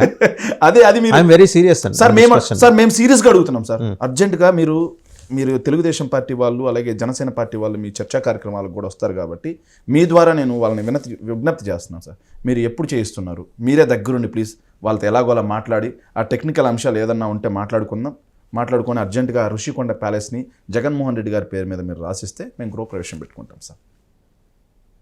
మీ దగ్గర కూడా ఎవిడెన్స్ లేదంటారు సార్? అది ప్రభుత్వ భవనాలు సార్. జగన్మోహన్ రెడ్డి గారు ఏదైతే ప్రపంచ స్థాయి భవనాలు కట్టించారు, అక్కడ అద్భుతమైన భవనాలు కట్టించారు, విశాఖకు మణిహారం లాంటి భవనాలు కట్టించారు. మీరు ఎలా కావాలంటే అలా వాడండి సార్. ఇక్కడ హైదరాబాద్లో ఫలక్నామా ప్యాలెస్ అని ఉంది సార్. సో ఆ ఫలక్నామా ప్యాలెస్కి ఆ ఫలక్నామా ప్యాలెస్ వల్ల హైదరాబాద్కి ఎంత ఖ్యాతి వచ్చింది. అలా వాడండి, కన్వెన్షన్స్కి ఇవ్వండి, డెస్టినేషన్ వెడ్డింగ్స్కి ఇవ్వండి, లేదంటే ప్రభుత్వ భవనాలుగా వాడుకోండి, లేదంటే రాష్ట్రపతి విడిది భవనాలుగా వాడుకోండి, లేదైతే గవర్నమెంట్ గెస్ట్ హౌస్లుగా వాడుకోండి. ఎవరు వద్దన్నారు మిమ్మల్ని? మీరు ఏదైతే మేము అధికారంలో ఉన్నప్పుడు అది జగన్మోహన్ రెడ్డి గారు సొంత భవనాలు అని చెప్పి ప్రచారం చేశారు. ఈరోజు ప్రభుత్వం వాడుకుంటే మనం చెప్పింది తప్పైపోతుంది, ప్రజలు మన మహాను ఉమ్మేస్తారు అని భయంతో వాటిని అలా అన్యాక్రాంతంగా వదిలేస్తారు. కోట్ల రూపాయల సంపద తుప్పు పట్టిపోయేలా చేస్తారు. ప్రజలు అన్నీ గమనిస్తున్నారు. విశాఖ ప్రజలు ఎగ్జాక్ట్లీ విశాఖవాసిగా చెప్తాను, విశాఖ ప్రజలు అన్నీ బాగా గమనిస్తూ ఉన్నారు. వీళ్ళు చేసిన తప్పుడు ప్రచారం ఏంటి, నిజమేంటి, వీళ్ళు ఎన్నికలకు ముందు చెప్పింది ఏంటి, ఇప్పుడు చేస్తుంది ఏంటి, అన్నీ గమనిస్తున్నారు. ఖచ్చితంగా విశాఖ ప్రజలు రేపు ఎన్నికల్లో వాళ్ళు కూడా బుద్ధి చెప్తారు. స్టీల్ ప్లాంట్ అంశానికి వద్దాం. మీరు ఎలాగో వైజాగ్ గురించి ప్రస్తావన చేశారు. స్టీల్ ప్లాంట్కి సంబంధించి మీ హయాంలో 1 సెంటీమీటరు కూడా ముందుకు జరగని వ్యవస్థని ఏ మాటకా మాట కూటమి ప్రభుత్వం కొంచెం ముందుకు తీసుకెళ్ళింది. ఏం తీసుకెళ్ళింది? కుమారస్వామి గారు కూడా ఇన్వాల్వ్ అయ్యారు. చంద్రబాబు నాయుడు గారు ముఖ్యమంత్రి స్థాయిలో వెళ్ళి నిర్మలా సీతారామన్ గారితో మాట్లాడారు. అమ్మ, ఇది మా మనోభావాలకి, మా ప్రజల మనోభావాలకు సంబంధించిన అంశం అని ఈయన చెప్పారు. కుమారస్వామి గారు ఎండార్స్ చేశారు. ఆయన కూడా ఒక సీనియర్ పొలిటీషియన్. 11,400 కోట్లు తీసుకొచ్చి దాని రీకన్స్ట్రక్షన్ యాక్టివిటీకి సపోర్ట్ చేస్తుంది. మీరు ఎందుకు చేయలేకపోయారు సార్? రీకన్స్ట్రక్షన్ మీరేదో అన్నారే, మెడలు ఉంచుతాం, ముక్కు పట్టుకొని తీసుకొని వస్తాం. మీరేం చేయలేదు, వీళ్ళు చేశారుగా. మంచిని ఎందుకు అప్రిషియేట్ చేయలేకపోతున్నారు? సార్ మంచిదే సార్, మేము కాదనట్లేదు సార్. ఏదైతే జగన్మోహన్ రెడ్డి గారు ముఖ్యమంత్రిగా ఉండగా విశాఖకు వచ్చారు సార్ ప్రధానమంత్రి మోడీ గారు. విశాఖ వేదిక మీద ప్రధానమంత్రి మోడీ గారు ఏదైతే కూర్చొని ఉండగా, వేదిక మీద కూర్చొని ఉండగా జగన్మోహన్ రెడ్డి గారు మాట్లాడిన మాట ఏంటంటే, సార్ మోడీ గారు, కేంద్ర ప్రభుత్వంతో మాకు ఎలాంటి లాలూచీ లేదు, మా రాష్ట్ర ప్రయోజనాలు తప్పితే మా స్వప్రయోజనాలు ఏమీ లేవు, రాజకీయ ప్రయోజనాలు ఏమీ లేవు. విశాఖ స్టీల్ ప్లాంట్ అంశం మా మనోభావాలతో ముడిపెట్టుకుంది. విశాఖ స్టీల్ ప్లాంట్ని ప్రైవేటీకరణ చేయడం మేము ఒప్పుకోమని చెప్పేసి ప్రధానమంత్రి మోడీ గారు కూర్చున్న సభ మీద మాట్లాడగలిగిన దమ్మున్న మగాడు జగన్మోహన్ రెడ్డి గారు. దమ్మున్న మగాడు జగన్మోహన్ రెడ్డి గారు. ఇంకొక మాట ఉంది. అసెంబ్లీలో ఆ రోజు దివంగత మాజీ మంత్రివర్యులుగా ఉన్నటువంటి గౌతమ్ రెడ్డి గారు చనిపోయి ఉన్నారు. ఆయన అంటే మాకు గౌరవం, మినిస్టర్ ఫర్ ఇండస్ట్రీస్, గౌరవం, చాలా గొప్ప వ్యక్తి. ఆయన బిల్ పెట్టారు. ఏం పెట్టారంటే, విశాఖ స్టీల్ ప్లాంట్ని ప్రైవేటీకరణ చేయకుండా అసెంబ్లీ బిల్ పాస్ చేసి సెంట్రల్కి పంపించింది. అవసరమైతే మీరు ప్రైవేటీకరణ చేసే పడితే రాష్ట్ర ప్రభుత్వమే బిడ్డింగ్లో పాల్గొని కొంటుంది అని చెప్పి కూడా చెప్పారు. అట్ ది సేమ్ టైం మాకు క్యాప్టివ్ మైన్స్ కావాలి, అది ఇది అని చెప్పేసి మేము రాష్ట్ర ప్రభుత్వం నుంచి ఒత్తిడి పెట్టడం కూడా జరిగింది. కాకపోతే ఆ రోజు ఉన్న పరిస్థితులు ఏంటంటే, పైన సెంట్రల్లో గవర్నమెంట్ అనేది ఫుల్ ఫ్లెడ్జ్డ్ మెజారిటీతో బీజేపీ ఫామ్ చేయగలిగింది. ఈరోజు ఆ పరిస్థితులు లేవే. చంద్రబాబు నాయుడు గారు అక్కడి నుంచి విత్డ్రా చేస్తే గవర్నమెంట్ కూలిపోయే పరిస్థితి ఉంది. చంద్రబాబు నాయుడు గారు ప్రెజర్ పెట్టచ్చు. ప్రెజర్ పెట్టాల్సింది దేనికోసం? ఈరోజు 11,400 కోట్ల రూపాయలు మీరు రీకన్స్ట్రక్షన్ అంటున్నారు, చాలా తప్పండి అన్నమాట. 1,140 కోట్ల రూపాయల్లో కేవలం 1,200 కోట్ల రూపాయలు మాత్రమే రీకన్స్ట్రక్షన్. మిగతాది మొత్తం కూడా దానికి ఉన్న అప్పులు తీర్చడం కోసం. అప్పులు 35,000 కోట్లు ఉన్నాయి. అవి ఏ మూలకు వస్తాయి? అదే కదా సార్ నేను చెప్తాను. అసలు వైజాగ్ స్టీల్ ప్లాంట్ పేరు చెబితే బ్యాంకులు 10 కిలోమీటర్ల దూరం. ఇంకొక విషయం, అసలు విశాఖ స్టీల్ ప్లాంట్ కు ఉన్నటువంటి అతి పెద్ద సమస్య ఓన్ మైన్స్ లేకపోవటం. మరి మీ టైంలో మీరు ఎందుకు ఇప్పించలేకపోయారు? ఎన్నిసార్లు లేఖలు రాసాం. అడగటం ఏంటండి, చొక్కా గుంజి తెప్పించుకోవాలి. మీ నాయకుడు అంటే కాలర్ గుంజి తెచ్చుకోవాలి. ఈ రోజు మీరు ఎందుకు కాలర్ లేవా వాళ్ళకి? కాలర్ గుంజి తెచ్చుకోవాల్సిన పరిస్థితులు ఆ రోజు కేంద్ర ప్రభుత్వం లేదు. ఈ రోజు చంద్రబాబు నాయుడు గారు కాలర్ గుంజి తెచ్చుకునే పరిస్థితుల్లో కేంద్ర ప్రభుత్వం ఉంది. ఇప్పుడు మీరు అన్యాపదేశంగా ఆ గవర్నమెంట్కి సపోర్ట్గా నిలబడ్డారు బిల్లుల విషయంలో. మళ్ళీ చెప్తున్నా, బిల్లుల విషయంలో, సాంకేతిక అంశాల విషయంలో వాళ్ళకి సపోర్ట్ లేకపోయినా సరే, బిల్లుల విషయంలో వ్యతిరేకించినా సరే, తమిళనాడు ప్రభుత్వం ముక్కు పిండి వాళ్ళకి కావాల్సిన ప్రతి రూపాయి తెచ్చుకుంది. మీరు ఎందుకు తెచ్చుకోలేపారు? సార్ ఒక్క నిమిషం సార్, మేము బిల్లుల విషయంలో రాజకీయ ప్రయోజనాల కోసం కాదు సార్ మేము చేసింది. సో దేశ ప్రయోజనాల కోసం ఏదైతే బిల్స్ పెడతారో, రాజకీయాలకు అతీతంగా, అది కాంగ్రెస్ పార్టీయా బీజేపీ అనేది పక్కన పెట్టండి, దేశ ప్రయోజనాల కోసం తీసుకొచ్చిన బిల్లులకి మేము నిర్ద్వందంగా మేము సపోర్ట్ చేసిన మాట వాస్తవం. కానీ అక్కడ కేంద్ర ప్రభుత్వం నుంచి మేము క్యాప్టివ్ మైన్స్ కోసం పోరాటం చేసాం. క్యాప్టివ్ మైన్స్ కావాలని అడిగాం. మా ప్రభుత్వ హయాంలో జరుగుతున్నటువంటి మాకు క్యాప్టివ్ మైన్స్ ఇస్తే మీకు బిల్స్కి సపోర్ట్ చేస్తాం అనొచ్చు కదా, ఎందుకు అనలేపారు? ఎన్నోసార్లు చెప్పాం. ఈరోజు చంద్రబాబు నాయుడు బిల్స్ విషయం దాకా మీరు ఆగారు సార్. ఈరోజు చంద్రబాబు నాయుడు గారు బయటకు వస్తే ప్రభుత్వం కూలిపోయే పరిస్థితుంది. ఎందుకు క్యాప్టివ్ మైన్స్ అడగలేదు? క్యాప్టివ్ మైన్స్ అడక్కపోగా విశాఖ వేదికగా మొన్న చంద్రబాబు నాయుడు గారు ఏదైతే మోడీ గారు ఉన్నప్పుడు, సార్ మా Visakha steel plant captive mines ఇవ్వండి అని అడక్కపోగా, ఏదైతే మిట్టల్కి సంబంధించిన స్టీల్ ప్లాంట్కి పైప్ లైన్ ద్వారా బొగ్గును సప్లై చేసే విధంగా స్టీల్ గనులు కేటాయించండి అని చెప్పి అడిగారు. అంటే విశాఖ ఉక్కు మీద అతనికి ఏదైతే చిత్తశుద్ధి ఉన్నట్ట, లేకపోతే మిట్టల్ ఉక్కు మీద చిత్తశుద్ధి ఉన్నట్ట? సో మళ్ళీ చెప్తున్నాను, సీఎం రమేష్ గారు అడిగారు. ఏంటి సార్? చంద్రబాబు నాయుడు గారు కూడా అడిగారు సార్. చంద్రబాబు నాయుడు గారు ఎక్కువ పట్టుబట్టింది ఏంటంటే, కడప ప్రాంతం నుంచి వచ్చి అనకాపల్లి ఎంపీగా గెలిచిన సీఎం రమేష్ గారు ఎక్కువ ఇంట్రెస్ట్ చూపించి అడిగారు. పాప ఆయన ప్రైవేట్ ఇండస్ట్రీ వస్తే ఏదో 10 మందికి ఉపాధి కలుగుతుందనే ఒక సదుద్దేశంతో అడిగినా మీరు దాన్ని తప్పబడితే ఎట్లా అండి? సార్ ఉన్నటువంటి ఆంధ్రుల హక్కుగా ఉన్నటువంటి విశాఖ స్టీల్ ప్లాంట్ కేటాయిస్తే 20,000 మంది ఉద్యోగులు ఉన్నారు సార్. వాళ్ళ భవిష్యత్తు పక్కన పెట్టేసి ఒక ప్రైవేట్ కంపెనీ భవిష్యత్తు వైపు చూస్తున్నారు వీళ్ళంటే ఇంకేం చెప్పాలి మనం? సరే పోనీ అదేదో మీరు చేయలేకపోయారు, ఇవాళ వీళ్ళు చేశారు. దానిలో చిన్న ఫ్లా ఒకటి మీరు గమనించుంటారు. మీరు as a senior man star mark వేసి కండిషన్ సప్లై అని ఉంటుంది. మనం ఏమైనా ప్రోడక్ట్ తీసుకుంటే నిర్మలా సీతారామన్ గారికి ఆంధ్రప్రదేశ్ అంటే విపరీతమైన ప్రేమ. అద్భుతం. ఆవిడ ఇలాంటి స్టార్ మార్కులు వేసి చెబుతూ ఉంటుంది. కింద ఏం పెట్టింది, 10 ఏళ్ల లోపల మీరు ఇది రీపే చేయాల్సి ఉంటుంది. చేయకపోతే అనే మాట చెప్పాలా, ఆటోమేటిక్గా చేయకపోతే it leads to privatization. Sir ఒకటి సార్ మీరు చేయలేరు అనేది ఆమెకు తెలుసు. సార్ ఒకటి మీరు గమనించాలి సార్, ఈ 11,000 కోట్ల రూపాయలు ఇవన్నీ కూడా కంటి తురుపు చర్య సార్. ఆల్రెడీ విశాఖ స్టీల్ ప్లాంట్ని ప్రైవేటీకరణ దిశగా వేగవంతమైన అడుగులు పడుతున్నాయి అని చెప్పేసి స్టీల్ ప్లాంట్ ఉద్యోగులే ఆందోళన చెందుతున్నటువంటి పరిస్థితి. సో క్యాప్టివ్ మైన్స్ ఇస్తే మీరు ఈ డబ్బులు ఇవ్వాల్సిన పని లేదా? మాకు క్యాప్టివ్ మైన్స్ ఇస్తే మేము విశాఖ స్టీల్ ప్లాంట్ని లాభాల్లోకి తీసుకొస్తాం. 2014 వరకు లాభాల్లో ఉన్నటువంటి కంపెనీ 2014 వరకు మీకు డివిడెంట్ ఫండ్ కింద మీకు ఏదైతే 25,000 కోట్ల రూపాయలు ఇచ్చినటువంటి కంపెనీ ఇది కేంద్ర ప్రభుత్వానికి. అట్లాంటి కంపెనీని మీరు నిర్వీర్యం చేయొద్దని చెప్పి అడుగుతున్నారు వాళ్ళు. సో ఈరోజు కేంద్ర ప్రభుత్వంతో రాష్ట్రంలోనూ కేంద్రంలోనూ ఇద్దరు మన ఏదైతే కూటమిలో ఉన్నారు. సో 2 చోట్ల 2 పార్టీలు కూటమిలో ఉన్నాయి. సో వీళ్ళు చేయాల్సినటువంటి ధర్మం వాళ్ళకు ఉందా లేదా అనేది ఒకసారి మీరు ఆలోచన చేయండి. రెండోదండి, మొన్న విజయసాయిరెడ్డి గారి ఎపిసోడ్ తర్వాత ఇప్పుడు పార్టీలో లాబింగ్ చేయడానికి కేంద్ర ప్రభుత్వ స్థాయిలో సరైన నాయకుడు అక్కడ లేడు అనే మాట బయటకు వచ్చింది. సరే, ఆయన ఏదో వ్యవసాయం చేసుకుంటా అన్నారు. రెండో రోజు లోటస్ పాండ్ వెళ్ళారు, అక్కడ వ్యవసాయ భూమి ఒకటి చెక్ చేసుకున్నారు, షర్మిల గారితో మాట్లాడారు, వచ్చారు. వ్యవసాయం అక్కడ చేసుకుంటున్నారా లేకపోతే వ్యవసాయ క్షేత్రాలు వేరుగా ఉన్నాయంటే? ఆయన వ్యవసాయ క్షేత్రాలు ఎక్కడున్నాయో నాకు తెలియదండి. ఎందుకంటే విజయసాయిరెడ్డి గారితో నాకు పెద్ద సాన్నిహిత్యం కూడా లేదు. సో విజయసాయిరెడ్డి గారు అంటే మాకు గౌరవం ఉంది. ఓపెన్గా వైఎస్ఆర్ కాంగ్రెస్ పార్టీకి విజయసాయిరెడ్డి గారు ఇచ్చిన సేవలు అవి ఎప్పటికీ కూడా వైఎస్ఆర్ కాంగ్రెస్ పార్టీ మర్చిపోదు. వైఎస్ఆర్ కాంగ్రెస్ నాయకుడు మర్చిపోయాడు, ఎవరు క్యారెక్టర్, క్యాలిబర్, ఇంకో 3 సీలు చెప్పారు సార్. ఒక మాట చెప్తాను సార్. వైఎస్ఆర్ కాంగ్రెస్ పార్టీ ఘనమైన వీడ్కోలు చెప్పింది, మీరు గమనించారో లేదు, ఘనమైన వీడ్కోలు చెప్పింది. మీ సేవలు మాకు కావాలి కానీ మీ నిర్ణయాన్ని మేము గౌరవిస్తున్నాం అని చెప్పి ఘనమైన వీడ్కోలు చెప్పింది. సో ఈరోజు ఆయన ఎవరు బెదిరించారు సార్? ఎందుకు రిజైన్ చేశారు ఆయన నన్ను ఎవరు బెదిరించారని ఆయన చెప్పలేదు. ఆయన నాకు రాజకీయాలు వద్దుకా, నేను ఏదైతే రిటైర్మెంట్ నేను ఎంజాయ్ చేయాలనుకున్నా రిటైర్మెంట్ ఎంజాయ్ చేస్తున్నారు. ఆయన ఎవరు బెదిరించారు? రాజ్యసభకి వెళ్ళే ముందు తెలీదా రిటైర్మెంట్? ఆయన అడగాలి సార్, మీరు నన్ను కాదు అడగాల్సింది. ఇంకొకటికి ఆప్షన్ లేకుండా చేశారు కదా సార్. ఆయన బీజేపీ రాజీనామా చేయించిందా? మీ ఉద్దేశం ఏంటి? ఎవరికి చెప్పను నేను. సార్ మీరు ఎవరికి చెప్పినా ఎవరికి చెప్పకపోయినా ఆ ప్రశ్న అడగాల్సింది ఎవరిని? నేనేమి ఆంధ్రజ్యోతి రాధాకృష్ణ లాగా వేరే వాళ్ళ బాత్రూముల్లోకి వేరే వాళ్ళ బెడ్రూముల్లోకి ఇలా వినే టైప్ కాదే. అవి నాకు తెలియదు సార్. స్ట్రైట్గా మనం ఏం చూస్తామో అది మాట్లాడతాం. మేము వైఎస్ఆర్ కాంగ్రెస్ పార్టీ అధికార ప్రతినిధిగా ఏది నిజమో అదే మాట్లాడతాం. మీరు ఇంకా ఎంతమంది చేత రాజీనామా చేయించి బీజేపీలోకి పంపిస్తారు? చంద్రబాబు నాయుడు గారు మీరు అన్నారుగా అప్పట్లో వాళ్ళ చేత రాజీనామా చేయించి బీజేపీ, మీరు చేస్తుంది అదేగా. రాజ్యసభ పక్షమే వెళ్ళిపోయి బీజేపీలో చేరింది సార్. కాకపోతే మా వాళ్ళు ఏం చేస్తున్నారు, రాజ్యసభ నుంచి పోతున్నారు, రాజ్యసభకి రాజీనామా చేస్తున్నారు, వేరే వాళ్ళకి అవకాశం ఇస్తూ ఉన్నారు. ఇది వీళ్ళ ఎందుకు చేస్తున్నారో ఏంటి అనేది రాజీనామా చేసిన వాళ్ళని అడగండి, మమ్మల్ని కాదు కదా.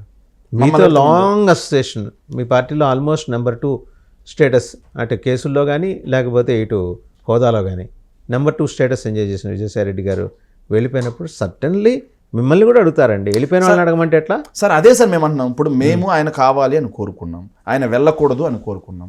చివరిగా ఆయన వెళ్ళాలి. ఆయన సంగతి వదిలేయండి, మీరు చెప్పాలనుకోవట్లేదు. మీకు తెలిసిన మిగిలిన ఇంకా వెళ్ళిపోవాలనుకుంటున్న 3 గురించి కూడా మొన్న జగన్మోహన్ రెడ్డి గారు ప్రస్తావన చేశారు. మరో 3 కూడా వెళ్ళిపోవచ్చు అన్నారు ఆయన. ఎక్కడ చెప్పారు? వెళ్ళలేదండి. ఎక్కడ చెప్పారు? ఆ ప్రెస్ మీట్లో ఆ రోజు మరో 3 కూడా, 2 కూడా వెళ్ళిపోవచ్చు, ఒకవేళ వెళ్ళిపోయినా అనే మాట. ఆ 3 సీల గురించి చెప్పారు, క్యారెక్టర్, కాలిబర్ అండ్ ఎంకోసి. సార్ ఆ ప్రెస్ మీట్లో నేను కూడా పక్కనే ఉన్నాను సార్. ఆ ప్రెస్ మీట్ జరిగేటప్పుడు నేను కూడా ఉన్నాను. కాకపోతే జగన్మోహన్ రెడ్డి గారు మాట్లాడిన మాట ఏంటంటే, ఈరోజు ఎవరైతే మనతో ఉంటారో వాళ్ళే మన మనుషులు. కష్టాల్లో మనతో ఉన్న వాళ్ళని మనం నెత్తి మీద పెట్టుకుంటాం. సో ఈరోజు కష్టాలు చూసి వెళ్ళిపోయి పక్క పార్టీలకు కొమ్ము కాసే వాళ్ళని మనం దగ్గరికి తెచ్చుకునే పరిస్థితి లేదు అని క్యాటర్కి చెప్పారు. కష్టాలతో మీతో ఉన్న కార్యకర్తల్ని మీ బంగ్లాకి అవతలే ఉంచారు. మీ బంగ్లా లోపలికి ఎప్పుడు అనుమతి ఇచ్చారు మీరు? ఎందుకు లేదు? 7 కంచెలు దాటుకొని రావాలి. లేదండి, నేను ఒక పార్టీ సాధారణ మీరేం సాధారణ కార్యకర్త? పార్టీ సాధారణ కార్యకర్త. మీరు గట్టి వాయిస్ ఉన్న లీడర్, వెళ్ళిపోతారు. సాధారణ కార్యకర్తకు కూడా జగన్మోహన్ రెడ్డితో మాట్లాడాలని ఉంటుందిగా. నేను సాధారణ కార్యకర్తని. ఈసారి పట్టించుకుంటాడు 2.0లో. సార్ జగన్మోహన్ రెడ్డి గారు స్పష్టంగా చెప్పాడు, ప్రతి కార్యకర్త ఇంట్లో పెద్దన్న పాత్ర నేను పోషిస్తాను అని. కార్యకర్తకు భరోసా చెప్పే విధంగా జగన్మోహన్ రెడ్డి గారే డైరెక్ట్గా చెప్పాడు. కోవిడ్ రావటం, ఆ 2 సంవత్సరాలు రాష్ట్ర ఆదాయాలు తగ్గిపోవటం, నేను ఏదైతే ప్రజల సంక్షేమం మీద దృష్టి పెట్టడం, రాష్ట్ర పరిపాలన మీద దృష్టి పెట్టడం, గాడిలో పెట్టడం, అదేవిధంగా రాష్ట్ర అభివృద్ధి మీద దృష్టి పెట్టడం వల్ల మిమ్మల్ని నిర్లక్ష్యం చేసిన మాట వాస్తవమే. డీసీఎం పవన్ కళ్యాణ్ గారితో మీకు లోపాయి గారి ఒప్పందం ఏమన్నా ఉందా? ఆయన ఈ మధ్యకాలంలో టచ్ చేయట్లేదు మీరు. ఎవరు ఎందుకు టచ్ చేయట్లేదు? అసలు పవన్ కళ్యాణ్ గారిని మేము టచ్ చేయడం కాదు సార్, పాపం పవన్ కళ్యాణ్ గారు తన శాఖనే టచ్ చేయట్లేదు. 4 రోజులైందంట సార్ ఆయన శాఖలో ఆయన సమీక్షలు చేసి. ఇంకో విషయం ఏంటంటే పాపం నిజంగా దారుణం సార్, ఇది బాధపడుతున్నాను సార్. ఆయన మా ప్రత్యర్థి అయితే అయ్యి ఉండొచ్చు కానీ చాలా బాధపడుతున్నాను సార్ నేను. ఏంటంటే సార్ ఆయన ఎంతకాలం 10వ తరగతి ఫెయిల్ అయితే తర్వాత అత్యవసర మార్కులు చెప్పారండి. ఆయనే చెప్పాడు కదా సార్, నేను 10వ తరగతి ఫెయిల్ అయ్యాను, తర్వాత కలిపిన మార్కులతో పాస్ అయ్యాను. ఆయనే కదా సార్ చెప్పాడు చాలా వేదికల్లో. ఎంతకాలం పాస్ అయితే ఆయనకు 10వ ర్యాంక్ ఇచ్చి అవమానపరచడం న్యాయమా అని చెప్పి నేను అడుగుతున్నాను సార్ టీడీపీ పార్టీ. పాపం కదా సార్, మీకు అండగా నిలబడ్డాడు, మీరు జైలుకి వెళ్తే లోపల దాకా వచ్చాడు, మీకు పార్టీకి నిలబడ్డాడు. లేనిపోని చిందరవందర వ్యాఖ్యలు, చిందరవందర గలబాలు, చిందరవందరగా మా మీద విలువలు చలువలు లేకుండా జెండు బాంబు రాసి వాళ్ళిద్దరిని విడగొట్టాలని వాళ్ళకి కలిసే ఉంటారు. సార్ మేము కోరుకుంటున్నాం సార్, జగన్మోహన్ రెడ్డి గారితో సహా వైఎస్ఆర్ కాంగ్రెస్ పార్టీలో కింద ఉన్న కార్యకర్త వరకు అందరూ కోరుకునేది ఏంటో తెలుసా సార్? 2029 ఎన్నికలు, లేకపోతే అంతకుముందు జమిలీ వస్తే జమిలీ ఎన్నికల్లో బీజేపీ, టీడీపీ అలాగే జనసేన 3 కలిసి రావాలి. 3 కలిసి వచ్చినా సరే వాటిని మట్టి కరిపించాలి. అప్పుడు వచ్చే కిక్ ఉంటుంది చూసా సార్, మా లాంటి కార్యకర్తలకి ఆ కిక్ని చేయాలని కోరుకుంటున్నాం సార్. కిక్ ఎంజాయ్ చేస్తారు సరే. అప్పుడు కూడా ఎన్డీఏకి బ్రహ్మాండ మెజారిటీ వస్తే మళ్ళీ అప్పుడు కూడా మీరు ఏం పీకలేరు కదా సార్. మేము ఎన్డీఏకి మద్దతు కాదు, యూపీఏకి మద్దతు కాదు సార్. మేము ఎన్డీఏకి మద్దతు కాదు, యూపీఏకి మద్దతు కాదు. మరి మీరు అనుకుంటున్న ప్రత్యేక హోదా ఎప్పటికి వస్తుంది? మీరు అనుకుంటున్న విభజన హామీల అమలు ఎప్పటికి సాధ్యమవుతుంది? మళ్ళీ ఆ రోజు కూడా మళ్ళీ ఆర్థిక మంత్రి గారు నిర్మలా సీతారామన్ గారే మళ్ళీ ఆవిడ అంటుంది, నా దత్తపుత్రుడు అంటుంది జగన్మోహన్ రెడ్డి గారిని పట్టుకొని. దత్తపుత్రుడి కంటే అయిన వాళ్ళకి ఆకులు కాని వాళ్ళకి కంచాలనా? జగన్మోహన్ రెడ్డి గారు ఎన్డీఏలో అలయన్స్ లో లేరు సార్. లేకపోతే 1 మినిట్ సార్. జగన్మోహన్ రెడ్డి గారు 19 నుంచి 24 మధ్యలో ఎన్డీఏ అలయన్స్ లో లేరు సార్. కానీ 12,000 కోట్ల రూపాయలు ఏదైతే బడ్జెట్కి సంబంధించి మన రెవెన్యూ లోటుకు సంబంధించి రావాల్సిన డబ్బులు వచ్చాయి సార్. జగన్మోహన్ రెడ్డి గారు ఎన్డీఏ అలయన్స్ లో లేరు సార్. కాకపోతే రైల్వే జోన్కి భూములు కూడా కేటాయించుకోగలిగారు సార్. జగన్మోహన్ రెడ్డి గారు అలయన్స్లో లేరు సార్. ఎన్టీపీసీ తెప్పించుకున్నారు సార్. జగన్మోహన్ రెడ్డి గారు అలయన్స్లో లేరు సార్. కేంద్ర ప్రభుత్వం నుంచి రావాల్సిన డబ్బు దాదాపుగా అన్నీ తీసుకొచ్చారు సార్ విభజన హామీలకు సంబంధించి. జగన్మోహన్ రెడ్డి గారు అలయన్స్లో లేరు సార్. ట్రైబల్ యూనివర్సిటీ తెచ్చుకున్నాం సార్. సో జగన్మోహన్ రెడ్డి గారు అలయన్స్లో లేకుండానే ఇన్ని తెచ్చుకున్నాం సార్. ఈరోజు వీళ్ళు అలయన్స్లో ఉన్నారు కదా, అమరావతి కోసం తీసుకురావాల్సిన గ్రాంట్స్ కాస్త లోన్స్గా ఎందుకు తెచ్చుకున్నారు? ఈ రోజు వీళ్ళు అలయన్స్ లో లేరు కదా, పోలవరం ఎత్తు ఆగండి సార్. వ్యాలిడ్ పాయింట్ మీరు అన్నది. నిజంగా గ్రాంట్స్ లోన్స్ గా ఎందుకు తెచ్చుకుంటున్నారు? అసెంబ్లీకి వెళ్ళి అడగండి సార్. అసెంబ్లీకి వెళ్ళి అడగండి. ఖచ్చితంగా అడుగుతాం సార్. మేము అదే రేపు 24 నుంచి సెషన్స్ ఉన్నాయి, వెళ్ళి అడగండి సార్. 24 నుంచి కాదు, 21 నుంచి పెట్టమండి, 15వ తారీఖు నుంచి పెట్టమండి, మేము వెళ్తాం. కాకపోతే చట్ట ప్రకారం రాజ్యాంగబద్ధంగా మాకు రావాల్సిన ప్రతిపక్ష హోదాని మీరు ఎందుకు ఇవ్వట్లేదు? మీరెందుకు జగన్మోహన్ రెడ్డి గారికి భయపడుతున్నారు? మీరు 11 అని ఎద్దేవా చేసే 11 మంది ఎమ్మెల్యేలకి as such it is not mandatory అండి. Speaker it is at the discretion of the speaker. ఇవ్వటము ఇవ్వకపోవటం. మీరు స్పీకర్ని మెప్పించండి. అయ్యన్న పాత్రుడి గారి ముందు ఆయన అలరించండి, ఆడి పాడండి. ఆయన ఎందుకు ఇవ్వడు మీకు? అయ్యన్న పాత్రుడి దగ్గరికి వెళ్ళి ఆడి పాడాల్సిన అవసరం, మెప్పించాల్సిన అవసరం మాకు లేదు. ఏదైతే రాజ్యాంగంలో వీళ్ళు చెప్తున్నట్టుగా 10% మ్యాండేట్ అని ఎక్కడా రాయలేదు, ఎక్కడా మెన్షన్ చేయలేదు. ఏ పార్టీ వినండి సార్, ఏ పార్టీ అయితే అధికారం పంచుకోకుండా ఉంటుందో, మెజారిటీ సీట్లు ఎవరైతే ఉంటారో వాళ్ళు ప్రతిపక్ష పార్టీగా గుర్తించాలి అని చెప్పి రాసింది సార్. అట్లా ఏం లేదు. 100% సార్. లోక్సభ సెక్రటరీ జనరల్ గా చేసిన ఆచార్యులు గారు, ఫార్మర్ సెక్రటరీ జనరల్, ఆయన has categorically stated in an article written in The Wire, and I'll share you that copy. అటువంటి చట్టబద్ధమైన వ్యవహారం ఏదీ లేదు, అది ఒక సంప్రదాయం మాత్రమే అన్నారు అంతే. వినండి సార్ ఒక్క నిమిషం. సో ఆయన చెప్పిన దాని ప్రకారం లోక్సభకి అండ్ అసెంబ్లీకి రెండింటికి కూడా అధికారాల్లో తేడా ఉంటుంది సార్. మన రాష్ట్ర అసెంబ్లీకి సంబంధించి 2009లో పేస్ అండ్ వేజెస్ కింద రాసున్నారు సార్. ఆ పార్ట్లో క్లియర్గా రాసున్నారు. ఈ ప్రతిపక్ష స్థాయి, ప్రతిపక్ష హోదా, ప్రతిపక్ష నాయకుడిని ఎక్కడ డిసైడ్ చేస్తామనే దగ్గర రాసిందండి వెరీ క్లియర్గా. ఏం రాసింది? ఇంత 10% రావాలి, పలానా నెంబర్ రావాలని ఎక్కడ మెన్షన్ చేయలేదు. మెన్షన్ చేసింది ఏంటి? ఏం మెన్షన్ చేశారు? ఎవరైతే అధికారం పంచుకోకుండా అత్యధిక మంది ఎమ్మెల్యేలను కలిగి ఉంటారో ఆ పార్టీ ప్రతిపక్ష పార్టీ, ఆ ఎమ్మెల్యేలకు ఆ పార్టీకి చెందినటువంటి నాయకుడు ప్రతిపక్ష నాయకుడు అని రాసింది. మేము కోర్టుకు వెళ్ళి ఉన్నాం. మరి కౌంటర్ వేయాల్సినటువంటి అయ్యన్న పాత్రుడు కదా, ఎందుకు కౌంటర్ వేయలేదు? కౌంటర్ వేయమనండి, కోర్టు తీర్పు వస్తుంది కదా, వెయిట్ చేస్తాం. సో కోర్టు చూస్తుంది, 2-3 సార్లు చూస్తుంది, తర్వాత ఎలా తీర్పు ఇవ్వాలో తెలుసు. కోర్టు తీర్పు తర్వాత కోర్టు అంశంలో ఉంది. కోర్టు తీర్పు తర్వాత దాని గురించి మాట్లాడదాం సార్. ఎస్, ఇంకొక విషయం సార్, మీరు అన్నారు మేము అధికారంలో లేం సార్, కానీ పోలవరం ఎత్తు 45 మీటర్ల దగ్గర నుంచి 41 మీటర్లకు తగ్గలేదు సార్. వీళ్ళు ఈరోజు వాళ్ళతో కలిసి అలయన్స్లో ఉన్నారు సార్. వాళ్ళ అలయన్స్లో ఉండి పోలవరాన్ని గొంతు పిసికి చంపేసే ఆంధ్రప్రదేశ్ ప్రజల వరప్రదాయిని, ఆంధ్రప్రదేశ్ ప్రజల కళ అయినటువంటి పోలవరాన్ని ఈరోజు క్యాబినెట్ డిసిషన్ తీసుకుంది. 41.15 మీటర్స్కి పోలవరాన్ని తగ్గిస్తూ. మరి చంద్రబాబు నాయుడు గారు, పవన్ కళ్యాణ్ గారు అలయన్స్లో ఉన్నారు కదా, మరి ఏమైంది ఈరోజు? తీవ్రమైన వెన్నునొప్పితో బాధపడుతున్నటువంటి పవన్ కళ్యాణ్ గారు కేరళ కవాతు చేస్తూ వెళ్ళారు కదా. ఆయన ఏదో అదే సార్ కుమారుడితో కలిసి దేవాలయ సందర్శన. నేను అదే చెప్తాను సార్, నేనేం ఆయన తప్పు పట్ట. తీవ్రమైన వెన్నునొప్పితో బాధపడుతున్నటువంటి పవన్ కళ్యాణ్ గారు నిన్న కేరళలో కవాతు చేస్తూ కనిపించారు సార్. ఎయిర్పోర్ట్ బయట నాకు ఇలా సెల్యూట్ కొట్టుకుంటూ కనిపించారు సార్. సార్ ఆయన కూడా కనీసం పోలవరం గురించి ఎందుకు మాట్లాడలేదు? మోడీ గారితో, అమిత్ షా గారితో అత్యంత సన్నిహిత సంబంధాలు కలిగినటువంటి పవన్ కళ్యాణ్ గారు ఈరోజు ఎందుకని చెప్పి ఢిల్లీ వెళ్ళి కవాతు చేసి వాళ్ళ దగ్గర అడగట్లేదు, ఏమయ్యా పోలవరం పరిస్థితి ఏంది ఈరోజు అని అడగట్లేదు ఏంది? సో తీవ్రమైన సంబంధాలు కలిగి ఉన్నాడు కదేనా, ఎందుకు అడగలేకపోతున్నారు? సో ఇవన్నీ కూడా ప్రజలందరిలో డిబేటబుల్ అంశం అండి. చర్చిస్తూ ఉన్నారు ఈరోజు. ఈ కూటమి ప్రభుత్వం వచ్చిన తర్వాత సార్, ఇది బాగా గమనించాలి. ఈ కూటమి ప్రభుత్వం వచ్చిన తర్వాత, కూటమికి ముందు, కూటమి తర్వాత అనేది ఒకటి నాడు నేడు చూస్తూ ఉన్నారు సార్. సో నాడు వాళ్ళు మాట్లాడిన మాట ఏంది? 14 లక్షల కోట్ల అప్పు, అబద్ధం. 4,000 కోట్ల రంగులు, అబద్ధం. ఋషికొండ భవనాల పర్యావరణం, అబద్ధం. ఇవన్నీ అబద్ధాలే.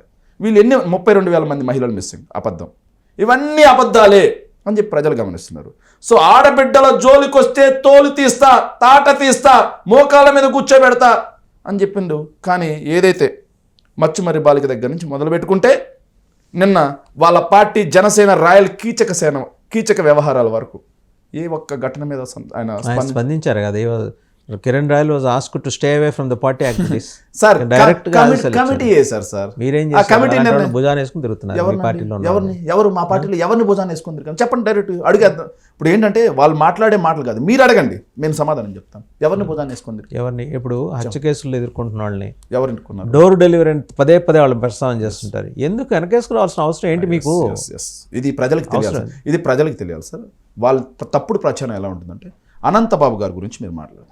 అనంతబాబు గారు అనే ఒక వ్యక్తి వాళ్ళ డ్రైవర్ సుబ్రహ్మణ్యాన్ని హత్య చేసి డోర్ డెలివరీ చేశాడని తెలిసిన వెంటనే అరెస్ట్ చేయించామా లేదా, రిమాండ్కి పంపించామా లేదా, రిమాండ్కి వెళ్ళిన తర్వాత న్యాయస్థానం ద్వారా అతను బెయిల్ తెచ్చుకున్నాడు కదా. సో మా పార్టీ నుంచి సస్పెన్షన్ విధించామా లేదా. ఆ తర్వాత అతను జగన్మోహన్ రెడ్డి గారిని ఏ సందర్భంలో జగన్మోహన్ రెడ్డి గారు ఆయన కలిశారా? కానీ వీళ్ళు ఏం చేస్తారంటే అండి, 2019కి ముందు జగన్మోహన్ రెడ్డి గారితో పాల్గొన్న ఫోటోలు తీసుకొచ్చి కలిశాడు అని చూపిస్తారు. చాలా తప్పండి. అనంతబాబు గారిని వైఎస్ఆర్ కాంగ్రెస్ పార్టీ సస్పెండ్ చేసింది. మీరు ఈరోజు అనంతబాబు గారు మా పార్టీలో ఉన్నారని ఎలా మాట్లాడతారు? మీరు అనంతబాబు గారిని జగన్మోహన్ రెడ్డి గారు దూరంగా పెట్టారు, జగన్మోహన్ రెడ్డి గారితో దగ్గరగా ఉన్నారని మీరు ఎలా మాట్లాడతారు? దీన్ని కూడా ఆలోచన చేయాలి సార్ మీరు. వాళ్ళు కూడా అదే అంటారు, కిరణ్ రాయల్ మేము దూరంగా పెట్టాం కదా, మీరు ఎందుకు ఇంకా అదే పదే ప్రస్తావిస్తారంట. సార్ జానీ అనే వ్యక్తి మీద లైంగిక ఆరోపణలు రాగానే పూర్తిగా సస్పెండ్. కానీ ఇతను సస్పెండ్ చేయలేదు సార్. అతని మీద కమిటీ చేశారు. కమిటీ వచ్చేంత వరకు గమ్ముగా ఉండమని చెప్పారు సార్. సో పాపం కదా సార్. ఒక మహిళ, భర్త లేని మహిళ, అతన్ని నమ్మి ధనం, మానం, ప్రాణం అన్నీ పెట్టింది ఆవిడ మీద. సో ఆవిడ డబ్బు తీసుకొని ఆవిడని చీటింగ్ చేసి, ఆవిడని థ్రెటన్ చేసి, చంపుతాని బెదిరించి ఇంత చేసిన వ్యక్తిని ఈరోజు వెనకేసుకు రావడం అనేది తప్పు కదా. దాని గురించి కావాలి sir. Kiran royal call data, ఆయన ఫోన్ మొత్తం యాజ్ ఇట్ ఈస్గా కాపీ చేసింది మీ ప్రభుత్వం ఉండగానే అక్కడ తిరుపతి పోలీసు సహాయంతో మొత్తం కాపీ చేసి ఆయన్ని మీరే, అంటే ప్రత్యేకించి భూమన కరుణాకర్ రెడ్డి గారే దగ్గరుండి ఇరికించారు. ఎందుకంటే టీడీఆర్ బాండ్స్ మీద అతను పదే ప్రస్తావన చేయడాన్ని సహించలేక ఉక్కపోతతోటి మీరు ఇదంతా చేశారంట. ఆయన నిన్న మాట చెప్పాడు సార్, నా కోసం 100 కోట్ల రూపాయలు ఖర్చు పెట్టారని. ఇంకా అలాంటి లీడర్తో మనం ఏం మాట్లాడుతున్నాం? ఆయన స్టేచర్ ఏంటి, ఆయన మాట్లాడే మాటలు ఏంటి, అతని హావభావాలు ఏంటి, అతని భాష ఏంటి? అతను పెద్ద లీడరా? జనసేన పార్టీ మామూలుగా జనసేన పార్టీయే మొన్నటిదాకా గుర్తింపు లేని పార్టీ, మొన్నే గుర్తింపు వచ్చిన పార్టీ. ఆ పార్టీలో ఏదైతే ఒక కాన్స్టిట్యున్సీకి చెందినటువంటి ఇన్ఛార్జ్, మొన్న కూడా సీట్ రాలేదు. ఆయనకే ఆయన ఎక్కువ ఎందుకు ఊహించుకుంటాడు? ఆయన మీద జగన్మోహన్ రెడ్డి గారు ఫోకస్ పెట్టాలంటే ఇట్లా ఏంటి సార్ ఇది? తప్పు చేశాడు కాబట్టి సోషల్ మీడియాలో పార్టీలకు అతీతంగా అతని మీద ట్రోలింగ్ జరిగింది. సో అందరూ కూడా పార్టీలకు అతీతంగా లక్ష్మి గారికి చాలామంది సపోర్ట్గా నిలబడడం జరిగింది. సో దానికి అతను ఏదో వైఎస్ఆర్ కాంగ్రెస్ పార్టీ ఆయన మీద ఏదో బురద జల్లుతుందని, నా మీద ఇంత పెద్దగా కాన్సన్ట్రేట్ చేశారని అతనికి ఆయన అన్నారని కాదు, కానీ లక్ష్మి గారు మాట్లాడినప్పుడు ఆమె అటు పక్కన ఇటు పక్కన కూర్చున్నది వైసీపీ నాయకులే, మహిళా నాయకులే. అవును సార్, ప్రెస్ మీట్ పెట్టినప్పుడు ఖచ్చితంగా మహిళా నాయకులుగా ఇప్పుడు మేము ప్రజాపక్షం సార్, ప్రజాపక్షం మేమున్నాం సార్. ఆవిడ ప్రెస్ మీట్ పెట్టక ముందు ఆవిడ వీడియోస్ వదిలింది, ఆడియోస్ వదిలింది, ఆవిడే వదిలింది, ఆడియోస్ వీడియోస్ అన్నీ వదిలింది. వదిలిన తర్వాత కేసు పెట్టింది. కేసు పెట్టిన తర్వాత ఆవిడ ప్రెస్ కాన్ఫరెన్స్కి వచ్చినప్పుడు ఆవిడకి ఒక మహిళ, ఈరోజు ఆవిడ చంద్రబాబు నాయుడు గారి గురించి మాట్లాడినా ఎవరి గురించి మాట్లాడినా ఒక మహిళకి ఇబ్బంది జరిగినప్పుడు ప్రజాపక్షంగా ఉన్నటువంటి పార్టీ నుంచి మా మహిళా నేతలు ఖచ్చితంగా వెళ్తాం, సపోర్ట్ చేస్తాం, అండగా నిలబడతాం. అది తప్పేలా అవుతుంది? ఒక బాధిత మహిళకి అండగా నిలబడడం తప్ప? మీరు చెప్పండి సార్. రైట్, సరే తప్పు కాదనుకుని మీ మాటలోనే అనుకుందాం. వల్లభనేని వంశీ విషయంలో ఎందుకు ఓవర్గా రియాక్ట్ అయింది వైఎస్ఆర్సీపీ? ఓవర్ అంటే నాకు అర్థం కాలేదు సార్. ఇప్పుడు గన్నవరం టీడీపీ ఆఫీస్ మీద దాడి జరిగింది. దాడిలో ఈయన A71 అండ్ పోలీసులు ఆయన కోసం ఎతుకుతా ఉన్నారు.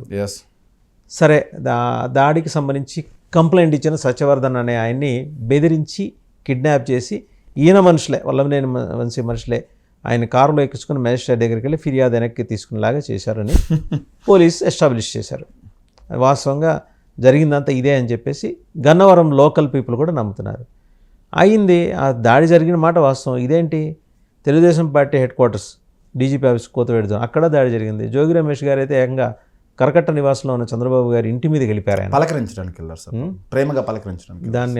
దాన్ని అలా అర్థం చేసుకోమని మీరు చెప్తున్నారు, విజ్ఞప్తి చేయడం కోసం వెళ్ళారు సార్. సో ఇవన్నీ జనం మర్చిపోలేదండి సార్. ఒకటి గుర్తుపెట్టుకోండి సార్, మీరు వల్లభనేని వంశీ గారు అంశం చూసుకున్నాం సార్. కక్ష సాధింపు పరాకాష్ట రాష్ట్రంలో రెడ్ బుక్ రాజ్యాంగం ఎలా అమలు అవుతుందనడానికి ఇది ఒక ఉదాహరణ సార్. సో వల్లభనేని వంశీ గారు A17 అన్నారు సార్. వల్లభనేని వంశీ గారికి దాని మీద ముందస్తు బెయిల్ ఉంది, ఆ కేసులో ముందస్తు బెయిల్ ఉంది, అరెస్ట్ చేయడానికి లేదు. ఈ నెల 20వ తారీఖు వరకు. తర్వాత కూడా ఎక్స్టెన్షన్ అవుతుంది సార్, తర్వాత కూడా ఎక్స్టెన్షన్ అవుతుంది, బెయిల్ ఉంది, ఎక్స్టెన్షన్ అవుతుంది. A17గా ఉన్నటువంటి ఏదైతే A71గా ఉన్నటువంటి అతనికి సో బెయిల్ ఉంది. సో బెయిల్ ఉన్న వ్యక్తి కేసు విత్డ్రా చేసుకోమని చెప్పేసి కేసు పెట్టిన అతని మీద బెదిరింపు చేశాడు అంటే, బెయిల్ లేదనుకోండి, అరెస్ట్ చేసే పరిస్థితి ఉందనుకోండి, కేసు విత్డ్రా చేసుకోండి బెదిరించాడంటే ఒక అర్థం ఉంది. అలా కాకుండా అతనికే సత్యవర్ధన్ అనే అతను, ఇది స్క్రిప్టెడ్ డ్రామా సార్. ఇది ఎలా స్క్రిప్ట్ డ్రామా చేశారంటే, వల్లభనేని వంశీ గారిని ఎలా అయినా సరే ఒక్క రోజైనా జైల్లో పెట్టాలి, పెట్టకపోతే తెలుగుదేశం పార్టీ కార్యకర్తలు చంద్రబాబు నాయుడు గారిని విశ్వసించే పరిస్థితి లేదు అని వాళ్ళు ఫీల్ అయ్యారు. దానికోసం సత్యవర్ధన్ గారి దగ్గర నుంచి మేజిస్ట్రేట్ దగ్గర తీసుకోవటం. సార్ అధికారంలో ఎవరున్నారు సార్? ఈరోజు ఓపెన్గా మాట్లాడదాం సార్, అధికారంలో ఎవరున్నారు? కూటమి ఉందా? వైఎస్ఆర్ కాంగ్రెస్ పార్టీ ఉందా? ఈరోజు పోలీస్ యంత్రాంగం మొత్తం ఎవరి చేతిలో ఉంది? కూటమి చేతిలో ఉందా? వైఎస్ఆర్ కాంగ్రెస్ పార్టీ చేతిలోనే ఉంది. మీరు చెప్పినట్టు నడుస్తుంది రాష్ట్రం మొత్తం. అవును sir.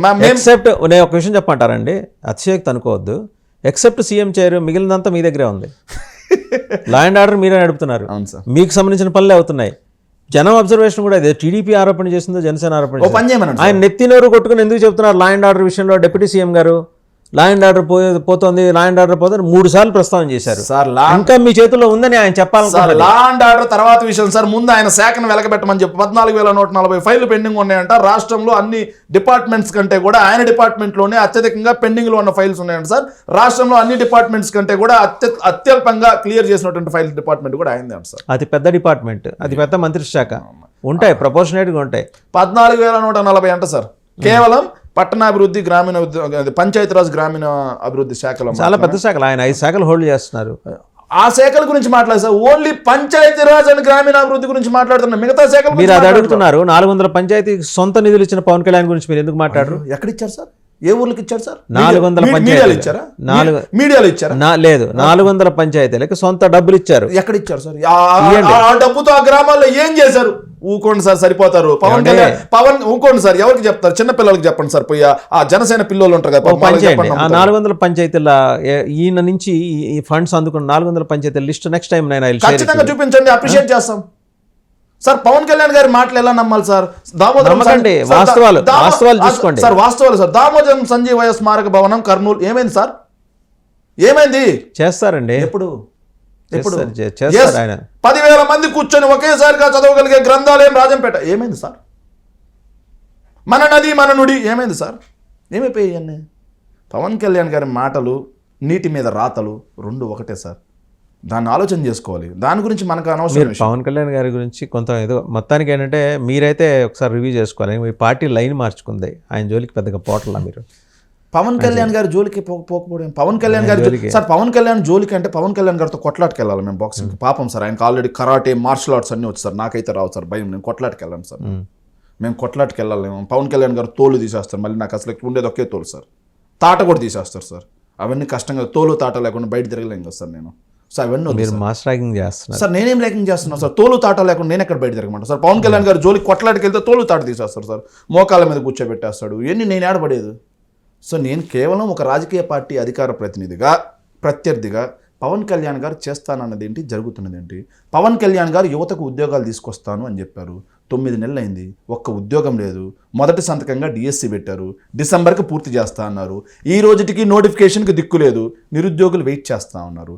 At the same time జనవరిలో కూడా వీళ్ళు చెప్పినట్టుగా ఇది ఏం చెప్పారు, జాబ్ క్యాలెండర్ అని చెప్పారు. జనవరి దాటిపోయింది, ఫిబ్రవరి కూడా అయిపోతుంది. జాబ్ క్యాలెండర్ ఊసు లేకపోగా మళ్ళీ నిరుద్యోగులని తడిగుడ్డతో గొంతు కోసే జీవో ఒకటి తీసుకొచ్చారు. జీవో ఏంటో తెలుసా సార్? జగన్మోహన్ రెడ్డి గారు ప్రతిష్టాత్మకంగా తీసుకొచ్చినటువంటి గాంధీజీ గారి కలలు కన్నా గ్రామ స్వరాజ్యం దిశగా సచివాలయాలు తీసుకొస్తే వాటిలో రేషనలైజేషన్ పేరుతోటి 40,000 మంది ఎంప్లాయీస్ని మదర్ డిపార్ట్మెంట్స్కి పంపిస్తూ ఒకవైపు సచివాలయాలు నిర్వీర్యం చేయటం, మరోవైపు మదర్ డిపార్ట్మెంట్స్లో ఖాళీలు లేవు, ఉద్యోగాలు ఇవ్వడం కోసం ఖాళీలు లేవు అని చెప్పి నిరుద్యోగులకు చూపించి వాళ్ళ గొంతు కోసే దిశగా ప్రభుత్వం జీవో తీసుకొస్తా ఉంటే మరి పవన్ కళ్యాణ్ గారు కిక్కురు మనకుండా కూర్చున్నారు. సమాధానం చెప్పానండి. తీమరండి వాళ్ళు తాట, తీమరండి వాళ్ళు తోలు, తీమరండి వాళ్ళు తిత్తి. ప్రతిదీ హోంవర్క్ చేసుకుని వస్తారు. ఆయన మనం అడిగాం కదా నెంబడే చెప్పారు. ఆయన హోంవర్క్ చేసుకుని వస్తారు. ఆ రోజు హోంవర్క్ చేసి వచ్చిన రోజు మీకు సమాధానం చెప్పిన రోజు మీరు నోరెళ్ళ పెట్టాలి. సార్ ఆయన క్వశ్చన్ చెప్పండి సార్.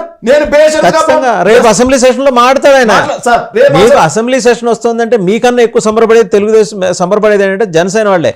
తెలుగుదేశాన్ని బీజేపీని ఆయన ఊరుకోడే. ఇష్యూ వచ్చినప్పుడు అంశాల వారీగానే మాట్లాడతాడు. ఒక్క నిమిషం సార్. అంశాల వారీగా నేను ఒక సామాన్యుడిగా అడుగుతున్నాను సార్. మహిళల మీద ఈరోజు విపరీతమైన దాడులు పెరుగుతున్నాయి సార్. 180 మందికి పైగా అత్యాచారాలు జరిగాయి. దాని మీద ప్రశ్నించమనండి పవన్ కళ్యాణ్. తీమనండి తాట, తీమనండి తోలు. నేను చెప్పినట్టుగా నిరుద్యోగులు ఇంటరప్ట్ చేయొచ్చు సార్ ప్లీజ్. ఏదైతే నిరుద్యోగుల అంశం, తీమనండి తాట, తీమనండి తోలు. మద్యపాన ప్రియుల కడుపు కొట్టావు జగన్ ఇలా ఊగుతా సార్. వాళ్ళ గుండెలు దోచావు జగన్ ఇలా ఊగుతూ సార్.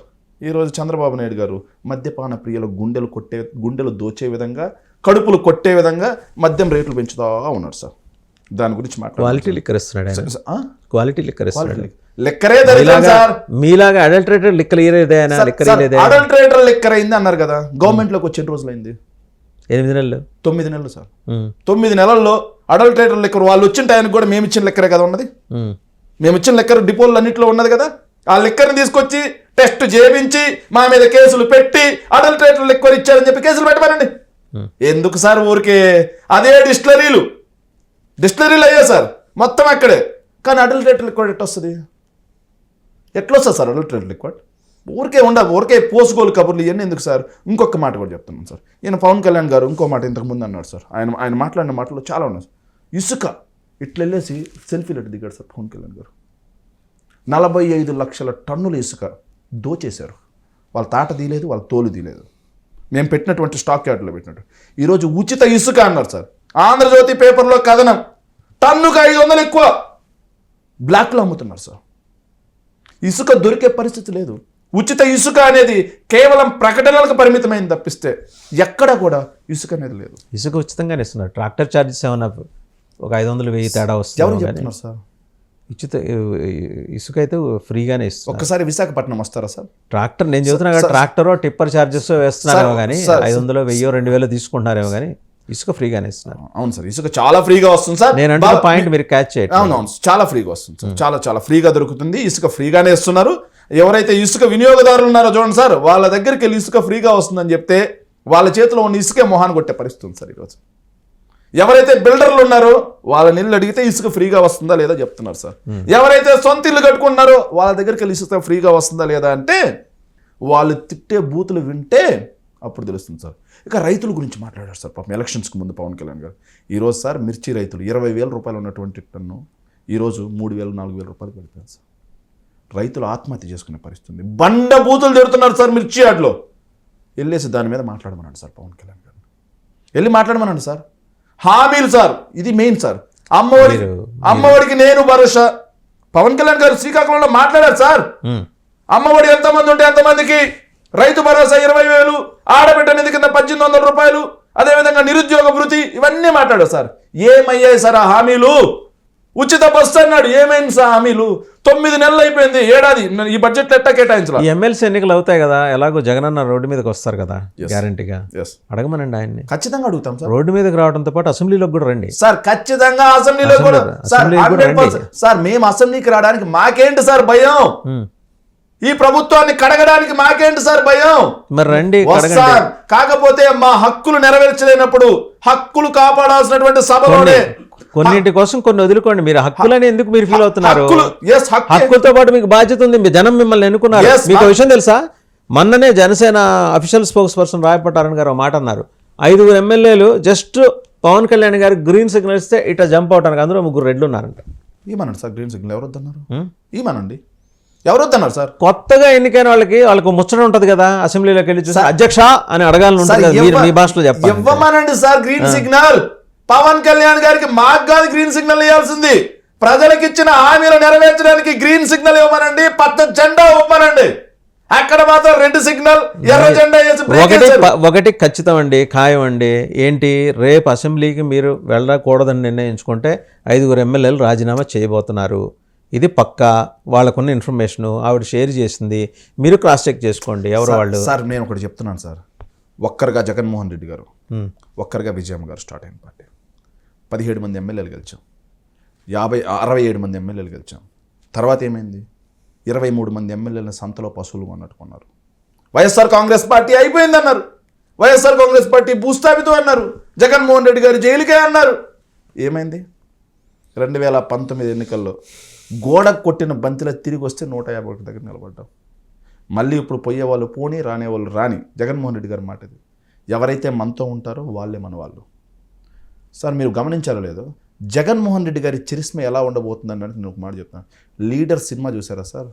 లీడర్ సినిమాలో ఇస్త్రీ బండి వాళ్ళని కూడా తీసుకొచ్చి ఎమ్మెల్యే అభ్యర్థిగా నిలబెట్టి గెలిపిస్తారు. రేపు 2029లో జరగబోయేది అదే. మీరు భవిష్యత్తు అనేది నిర్ణయిస్తుంది సార్. ఏంటనేది మీరు చూస్తారు మీ కళ్ళతోటి. మీకు అంత కాన్ఫిడెన్స్ ఉంది కదా, అదే కాన్ఫిడెన్స్ జనంలోకి వచ్చి చెప్పండి. మీరు సార్ 9 నెలలు ప్రెస్ మీట్లో, ఆర్గనైజ్డ్ ప్రెస్ మీట్లో చెప్పడం కాదు, దాంట్లో మీ నాయకుడిని ఎవరు ప్రశ్నలు అడగకూడదు కదా. ఎందుకు లేదండి? మీరు మీరు మీడియాలోనే అడగకూడదు కదా, ఎందుకంటే ఎంపిక చేసిన వారిని మాత్రమే పిలుస్తారు కదా. సార్ ఒక మాట చెప్తాను. వైఎస్ఆర్ కాంగ్రెస్ పార్టీ కొన్ని channels, how different you are from Telugu Desam party, అక్కడ కూడా ఇదే సంస్కృతి ఒకప్పుడు ఉండేది. సార్ వైఎస్ఆర్ కాంగ్రెస్ పార్టీ కొన్ని ఛానల్స్ని మేము బ్యాన్ చేసాం సార్.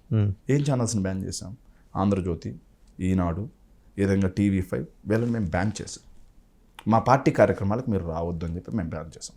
వాళ్ళు తప్పకుండా TV9 వాళ్ళు వచ్చారు, NTV వాళ్ళు వచ్చారు, 10TV వాళ్ళు వచ్చారు, HMTV వాళ్ళు వచ్చారు, నేషనల్ మీడియా వాళ్ళు వచ్చారు, ప్రజాశక్తి పేపర్ వచ్చింది, అదేవిధంగా అన్ని పేపర్స్ వాళ్ళు వచ్చారు.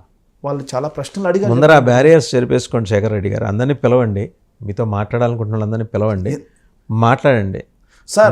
మీరు చెక్ చేసుకోండి సార్. ఎవరిని పిలవట్లేదు, మీరు చెక్ చేసుకోండి సార్. జగన్మోహన్ రెడ్డి గారు రోజుకి 500 మందిని కలుస్తున్నారు సార్. ఒక వ్యక్తి రోజుకు 500 మందిని కలుస్తున్నాడు అంటే ఇంకెంతమందిని కలవగలడు జగన్మోహన్ రెడ్డి గారు? మీరు ఒక రోజులో ఎంతమందిని కలవగలరండి? మీరు ఒక నాయకుడిగా ఉన్నారనుకోండి, పార్టీ కార్యక్రమాలు చూసుకుంటూ, పార్టీ రివ్యూస్ చేసుకుంటూ, అదేవిధంగా మీరు 500 మందిని 1000 మందిని కలుస్తారా? అది మీ ఇష్టం, మీ నాయకుడి ఇష్టం. ప్రెస్ మీట్లు పెట్టినప్పుడు 10 మందిని పిలిచి 10 మందితో మాట్లాడి, మీకు నచ్చినా నచ్చకపోయినా. సార్ మేము ఏదైతే, మీరు డెమోక్రసీని నమ్ముతారు కదా, ఎందుకు అటోక్రటిక్గా బిహేవ్ చేస్తారు? సార్ మేము ఏదైతే, మేము ఓపెన్గా చెప్పేస్తాం, మేము ఏదైతే వైఎస్ఆర్ కాంగ్రెస్ పార్టీ మీద నిత్యం అసత్య కథనాలని, అసత్య ప్రచారాలని ఎవరైతే అచ్చేస్తున్నారో, ప్రచారం చేస్తూ ఉన్నారో, ఎవరైతే దాని మీద వైఎస్ఆర్ కాంగ్రెస్ పార్టీ మీద కేవలం నిజం లేకుండా బురద చల్లుతున్నారో వాళ్ళని మేము బాయ్కట్ చేశాం. ఆ బాయ్కట్ అనేది కొనసాగుతుంది. పత్రికా విలువలకు తులోదకాలొత్తి జగన్మోహన్ రెడ్డి గారి మీద, వైఎస్ఆర్ కాంగ్రెస్ పార్టీ మీద నిత్యం అసత్య ప్రచారాలు. దాన్ని వేస్తున్నటువంటి కొన్ని ఛానల్స్ని మేము బాయ్కట్ చేస్తాం కూడా. అది కంటిన్యూ కూడా అవుతుంది. తిరుపతిలో ఆ ముంతాజ్ హోటల్ వ్యవహారం మీకు తెలుసు. అంటే వెంకన్న పాదాల సాక్షిగా అది వెంకన్నకు చెందిన ల్యాండ్స్ లేదా భక్తుల విశ్వాసాలు. మీరు అక్కడ అదర్ రిలీజియన్కి సంబంధించిన కన్స్ట్రక్షన్ యాక్టివిటీని ఎలా ప్రమోట్ చేస్తారు, ఎలా అనుమతించారు? ఇవాళ ఏందో ఒక లీగల్ ట్యాంగిల్ వచ్చింది అక్కడ. టీటీడీ దాంట్లో ఇన్వాల్వ్ కాలేని పరిస్థితి. ఎందుకంటే అది పూర్తిగా పంచాయతీ మాట్లాడాలి. మున్సిపల్ అడ్మినిస్ట్రేషన్, పంచాయతీరాజ్ శాఖ రిలేటెడ్గా ఆ మినిస్టర్ లేకపోతే మున్సిపల్ అడ్మినిస్ట్రేషన్ మినిస్టర్ మాట్లాడాలి. అది మంచి ప్రశ్న అడిగారండి. ఆంధ్రజ్యోతి కథను ఒక్కసారి జూమ్ చేయండి అనేది, ఒక్కసారి జూమ్ చేయండి.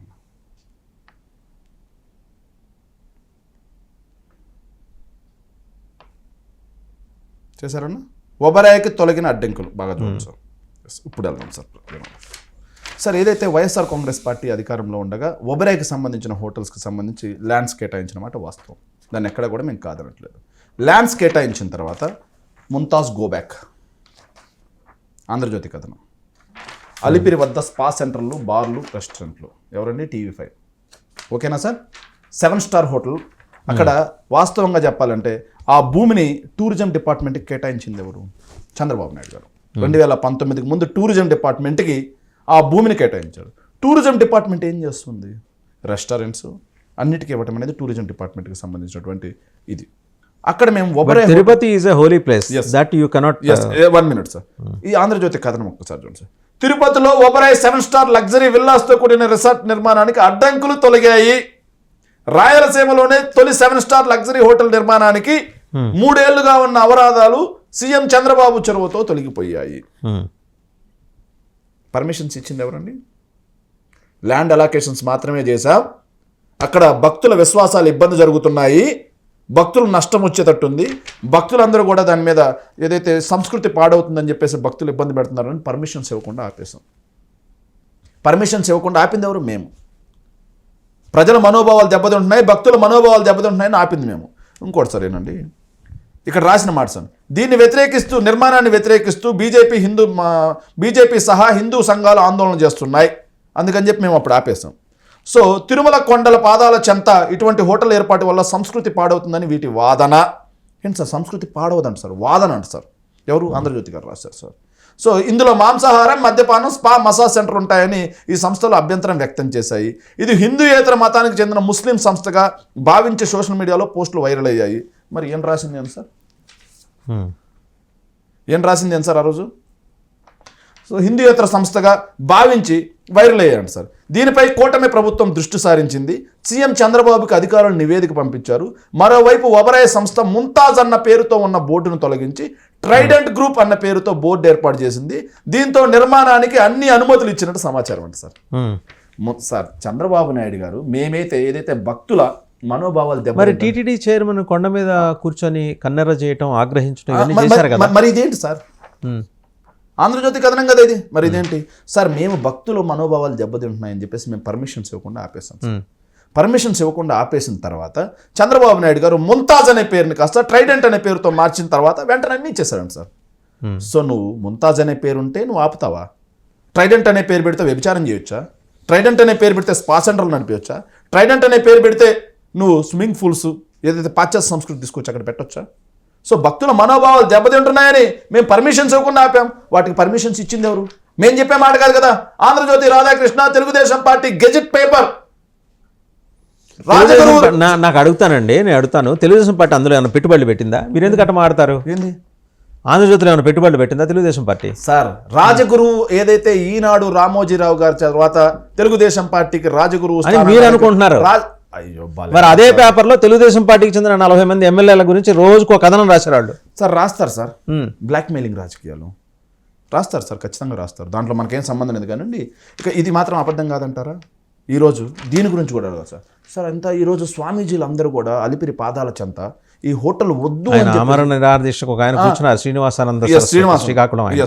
సో కూర్చొని ఉంటే మన సనాతని ఉపము పవర్ ఏదైతే శక్తి చుక్క సార్, పాప ఆయన తెలుగు బాగా ఇష్టం సార్, పవర్ స్టార్ అని నేను అన్నా సార్, శక్తి చుక్క పవన్ కళ్యాణ్ గారు. ఆ శక్తి చుక్క పవన్ కళ్యాణ్ గారు, సనాతని పవన్ కళ్యాణ్ గారు, ఉప ముఖ్యమంత్రి పవన్ కళ్యాణ్ గారు ఏదైతే కేరళ యాత్రలకి, సౌత్ ఇండియా దక్షిణ తీర్థయాత్రలకి వెళ్ళే బదులు అదే తిరుమలలో Varahi declaration, I'm a authentic Sanatani Hindu Hindu Hindu అన్నాడుగా. మరి ఈరోజు వెళ్ళమన్నాడు సార్. వెళ్తారండి, ఎప్పుడు సార్? కేరళ నుంచి వచ్చి వెళ్తారు. తీవ్రమైన వినునపుతో బాధపడుతున్నారా? తీవ్రమైన వెన్నునొప్పి అండి సార్. బాధపడుతున్నారా?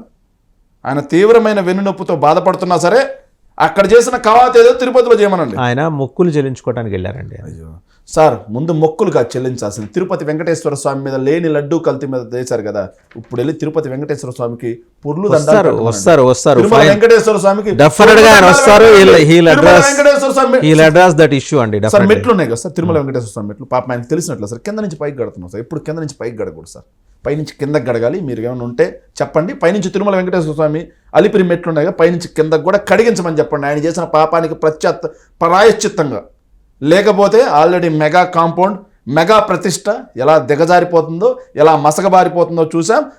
తిరుమల తిరుపతి వెంకన్న ఆగ్రహానికి ఎలా మెగా ఫ్యామిలీ దహించుకుపోద్దో కూడా మీరు చూడబోతున్నారు. రైట్. ఫైనల్గా నాకు ఇందాక వచ్చినప్పటి నుంచి చూస్తున్నా, ఏదో మీరు బ్లూ బుక్ పెట్టుకొని వచ్చారు. ఏంటండి ఇది? అది మీరు కూడా ఏమైనా మొదలెట్టారా? ఏంటది ఆ బ్లూ బుక్? దాంట్లో ఏం రాసుకొచ్చారు? ఈ బ్లూ బుక్లో ఏం లేదు సార్, మా పార్టీ కోసం బ్లడ్ చిందించిన కార్యకర్తల వివరాలు రాసుకునే గుడ్ బుక్ సార్ ఇది. మా పార్టీ కార్యకర్తల్ని కాపాడుకోవడం కోసం మేము చేసుకున్నటువంటి గుడ్ బుక్ సార్ ఇది. ఏం రాశారండి అందులో? ఏం రాస్తాం సార్, మా పార్టీ కార్యకర్తని ఎలా కాపాడుకోవాలి, మా పార్టీని ఎలా ముందుకు తీసుకెళ్ళాలి, మా పార్టీకి సంబంధించిన కార్యక్రమాలు ఎలా ముందుకు తీసుకెళ్ళాలి, ప్రతిపక్షాలను ఎలా ఎదుర్కోవాలి, ప్రతిపక్షాలు ప్రజలకి చేస్తున్న వంచనని, మోసాన్ని, ద్రోహాన్ని ఎలా ఎండగట్టాలి, ప్రజలకు ఎలా చూపించాలి అనేది మాత్రం రాసుకుంటాం. మేమేమన్నా ఏదైతే డాక్టర్ బిఆర్ అంబేద్కర్ రాసినటువంటి భారత రాజ్యాంగాన్ని పక్కన పెట్టి రెడ్ బుక్ రాజ్యాంగాన్ని నడిపించే విధంగా పాలన చేస్తున్నటువంటి నారా లోకేష్ని మేము ఫాలో అవ్వాల్సిన అవసరం మాకు లేదు. మేము డాక్టర్ బిఆర్ అంబేద్కర్ గారు రాసినటువంటి రాజ్యాంగాన్ని స్పష్టంగా, సంపూర్ణంగా ఫాలో చేసేటువంటి వ్యక్తులం. ప్రజల ఆకాంక్షల మేరకు, కార్యకర్తల ఆకాంక్షల మేరకు పరిపాలన చేసే వ్యక్తులం. ఒక పుస్తకం ఇంతకుముందు ఒక నావల్ ఉంటుంది, బారిస్టర్ భారతదేశం లండన్ యాత్ర. భారతదేశం గారు లండన్ యాత్రకు వెళ్దాం అనుకున్నప్పుడల్లా ఏదో ఒక అడ్డం వచ్చింది. అలాగే జగన్మోహన్ రెడ్డి గారు ఈ పోరాట యాత్ర చేద్దాం అనుకున్నప్పుడల్లా ఏదో ఒక అడ్డంకి వస్తుంది. ఈసారి చేస్తారా సార్ పోరాట యాత్ర? మీకు ఎవరు చెప్పారు? ఫీజు పోరు అంశం అనేది జగన్మోహన్ రెడ్డి గారు ఫీజు పోరు చేయాలనుకున్నారు. ప్రతిసారి ఏదో ఒకటి వస్తుంది. మొన్న చేద్దాం అనుకున్నాం, ఏదైతే అప్పుడు పిల్లలకి ఎగ్జామ్స్ ఉన్నాయి, వాళ్ళని ఎందుకు డిస్టర్బ్ చేయడం అని ఆగాం. తర్వాత మొన్న చేద్దాం అనుకున్నప్పుడు ఎలక్షన్ కోడ్ వచ్చింది, ఆగాం. మార్చి 12కి వేస్తాం ఫీజు పోరు. ఖచ్చితంగా ప్రజల పక్షాన్ని నిలబడతాం. ఇంకోటి, అసలు జగన్మోహన్ రెడ్డి గారు ఏదో బయటకు వస్తున్నారు, బయటకు రాలేదు, అది ఇదని. సార్ జగన్మోహన్ రెడ్డి గారు ఏం చెప్పారు? ముందు మా పార్టీని మేము చక్కదిద్దుకోవాలి, మా పార్టీలో అంతర్గత లోపాలను చక్కదిద్దుకోవాలి, కార్యకర్తలకు భరోసా ఇవ్వాలి. ఆ దిశగా ప్రతి జిల్లా యాత్ర చేస్తా అన్నారు. జిల్లా యాత్ర చేసి కార్యకర్తలందరినీ కూడా నేను పలకరిస్తాను, భరోసా కల్పిస్తాను అన్నారు. తప్పేముంది దాంట్లో? దాన్ని కూడా మీరు అందరూ దాన్ని తప్పుడుగా మీరు ప్రచారం చేస్తే జనం అడుగుతున్నారు. జనం ఎక్కడ అడగట్లేదు సార్, జనం ఎక్కడ అడగట్లేదు. ఇప్పుడు ఇంకోటి కూడా ఉంది, వినాయకుడు పెళ్లి పెట్టుకున్నప్పుడల్లా అలా పోస్ట్పోన్ అవుతూ వస్తుంటారు. అట్లా మీరు ఫీజు పోరనో ఇంకో యాత్ర పెట్టుకున్నప్పుడు ఏదో ఒక కారణం చెప్పిపోయి, ఇప్పుడంటే ఎలక్షన్ కోడ్ జనైన్ కాదంట్లా. ఈసారి నిజంగా క్యారీ అవుట్ చేస్తారా యాత్ర? సార్ ఏం జరుగుతుందో, సార్ ఏం జరుగుతుందో, ఏం జరగబోతుందో, ప్రజలు ఎవరి కాలర్లు ఎలా పట్టుకుంటారో, ప్రజలు ఎవరిని ఎలా నిలదీస్తారో, ప్రజలు ఎవరి మొహాన కాండ్రించి ఉమ్మేస్తారో, ప్రజలు ఎవరి మీద రాళ్ళు వేయబోతున్నారో, ప్రజలు ఎవరి పార్టీని అధపాతాళానికి తొక్కబోతున్నారో, ప్రజలు ఎవరి పార్టీని పూర్తిగా భూస్థాపితం చేయబోతున్నారో భవిష్యత్ ఎన్నికలు నిర్ణయించబోతున్నాయి. మీరు సాక్ష్యం ఉండబోతున్నారు. Right. Thank you Shekhar Reddy గారు, thank you very much. So చూసాం కదా, శేఖర్ రెడ్డి గారు చాలా క్యాండిడ్గా మాట్లాడారు, చాలా అంశాల మీద బోల్డ్గా మొహమాటం లేకుండా మాట్లాడారు. అండ్ చివరిగా చెప్పారు, ఏ పార్టీలు అధపాతాళానికి తొక్కబడుతున్నాయి అంటే ఆయన కూటమిని ఉద్దేశించి అన్నారు. అవన్నీ కూడా చెప్పుకుంటూ వచ్చారు. అలాగే స్టీల్ ప్లాంట్ విషయంలో జరిగిన మతలబు చెప్పారు, పోలవరం విషయంలో జరుగుతున్న తకరారు చెప్పారు, ఇంకా బోర్డన్ని అంశాలు టచ్ చేశారు. కాలర్ పట్టుకొని అడుగుతామని జగన్మోహన్ రెడ్డి గారు హెచ్చరిక జారీ చేశారు కదా. రేపు పొద్దున కొత్త జీవో రావచ్చేమో రాష్ట్రంలో, అసలు కాలర్లో లేని చొక్కాలు వేసుకొని తిరగండి. అప్పుడు ఎవరికి కాలర్ జగన్మోహన్ రెడ్డి గారు పట్టుకుంటారో మళ్ళీ కొన్నాళ్ళలాగి శేఖర్ రెడ్డి గారిని అడిగి తెలుసుకుందాం. థ్యాంక్ యూ వెరీ మచ్ అండి. Thank you.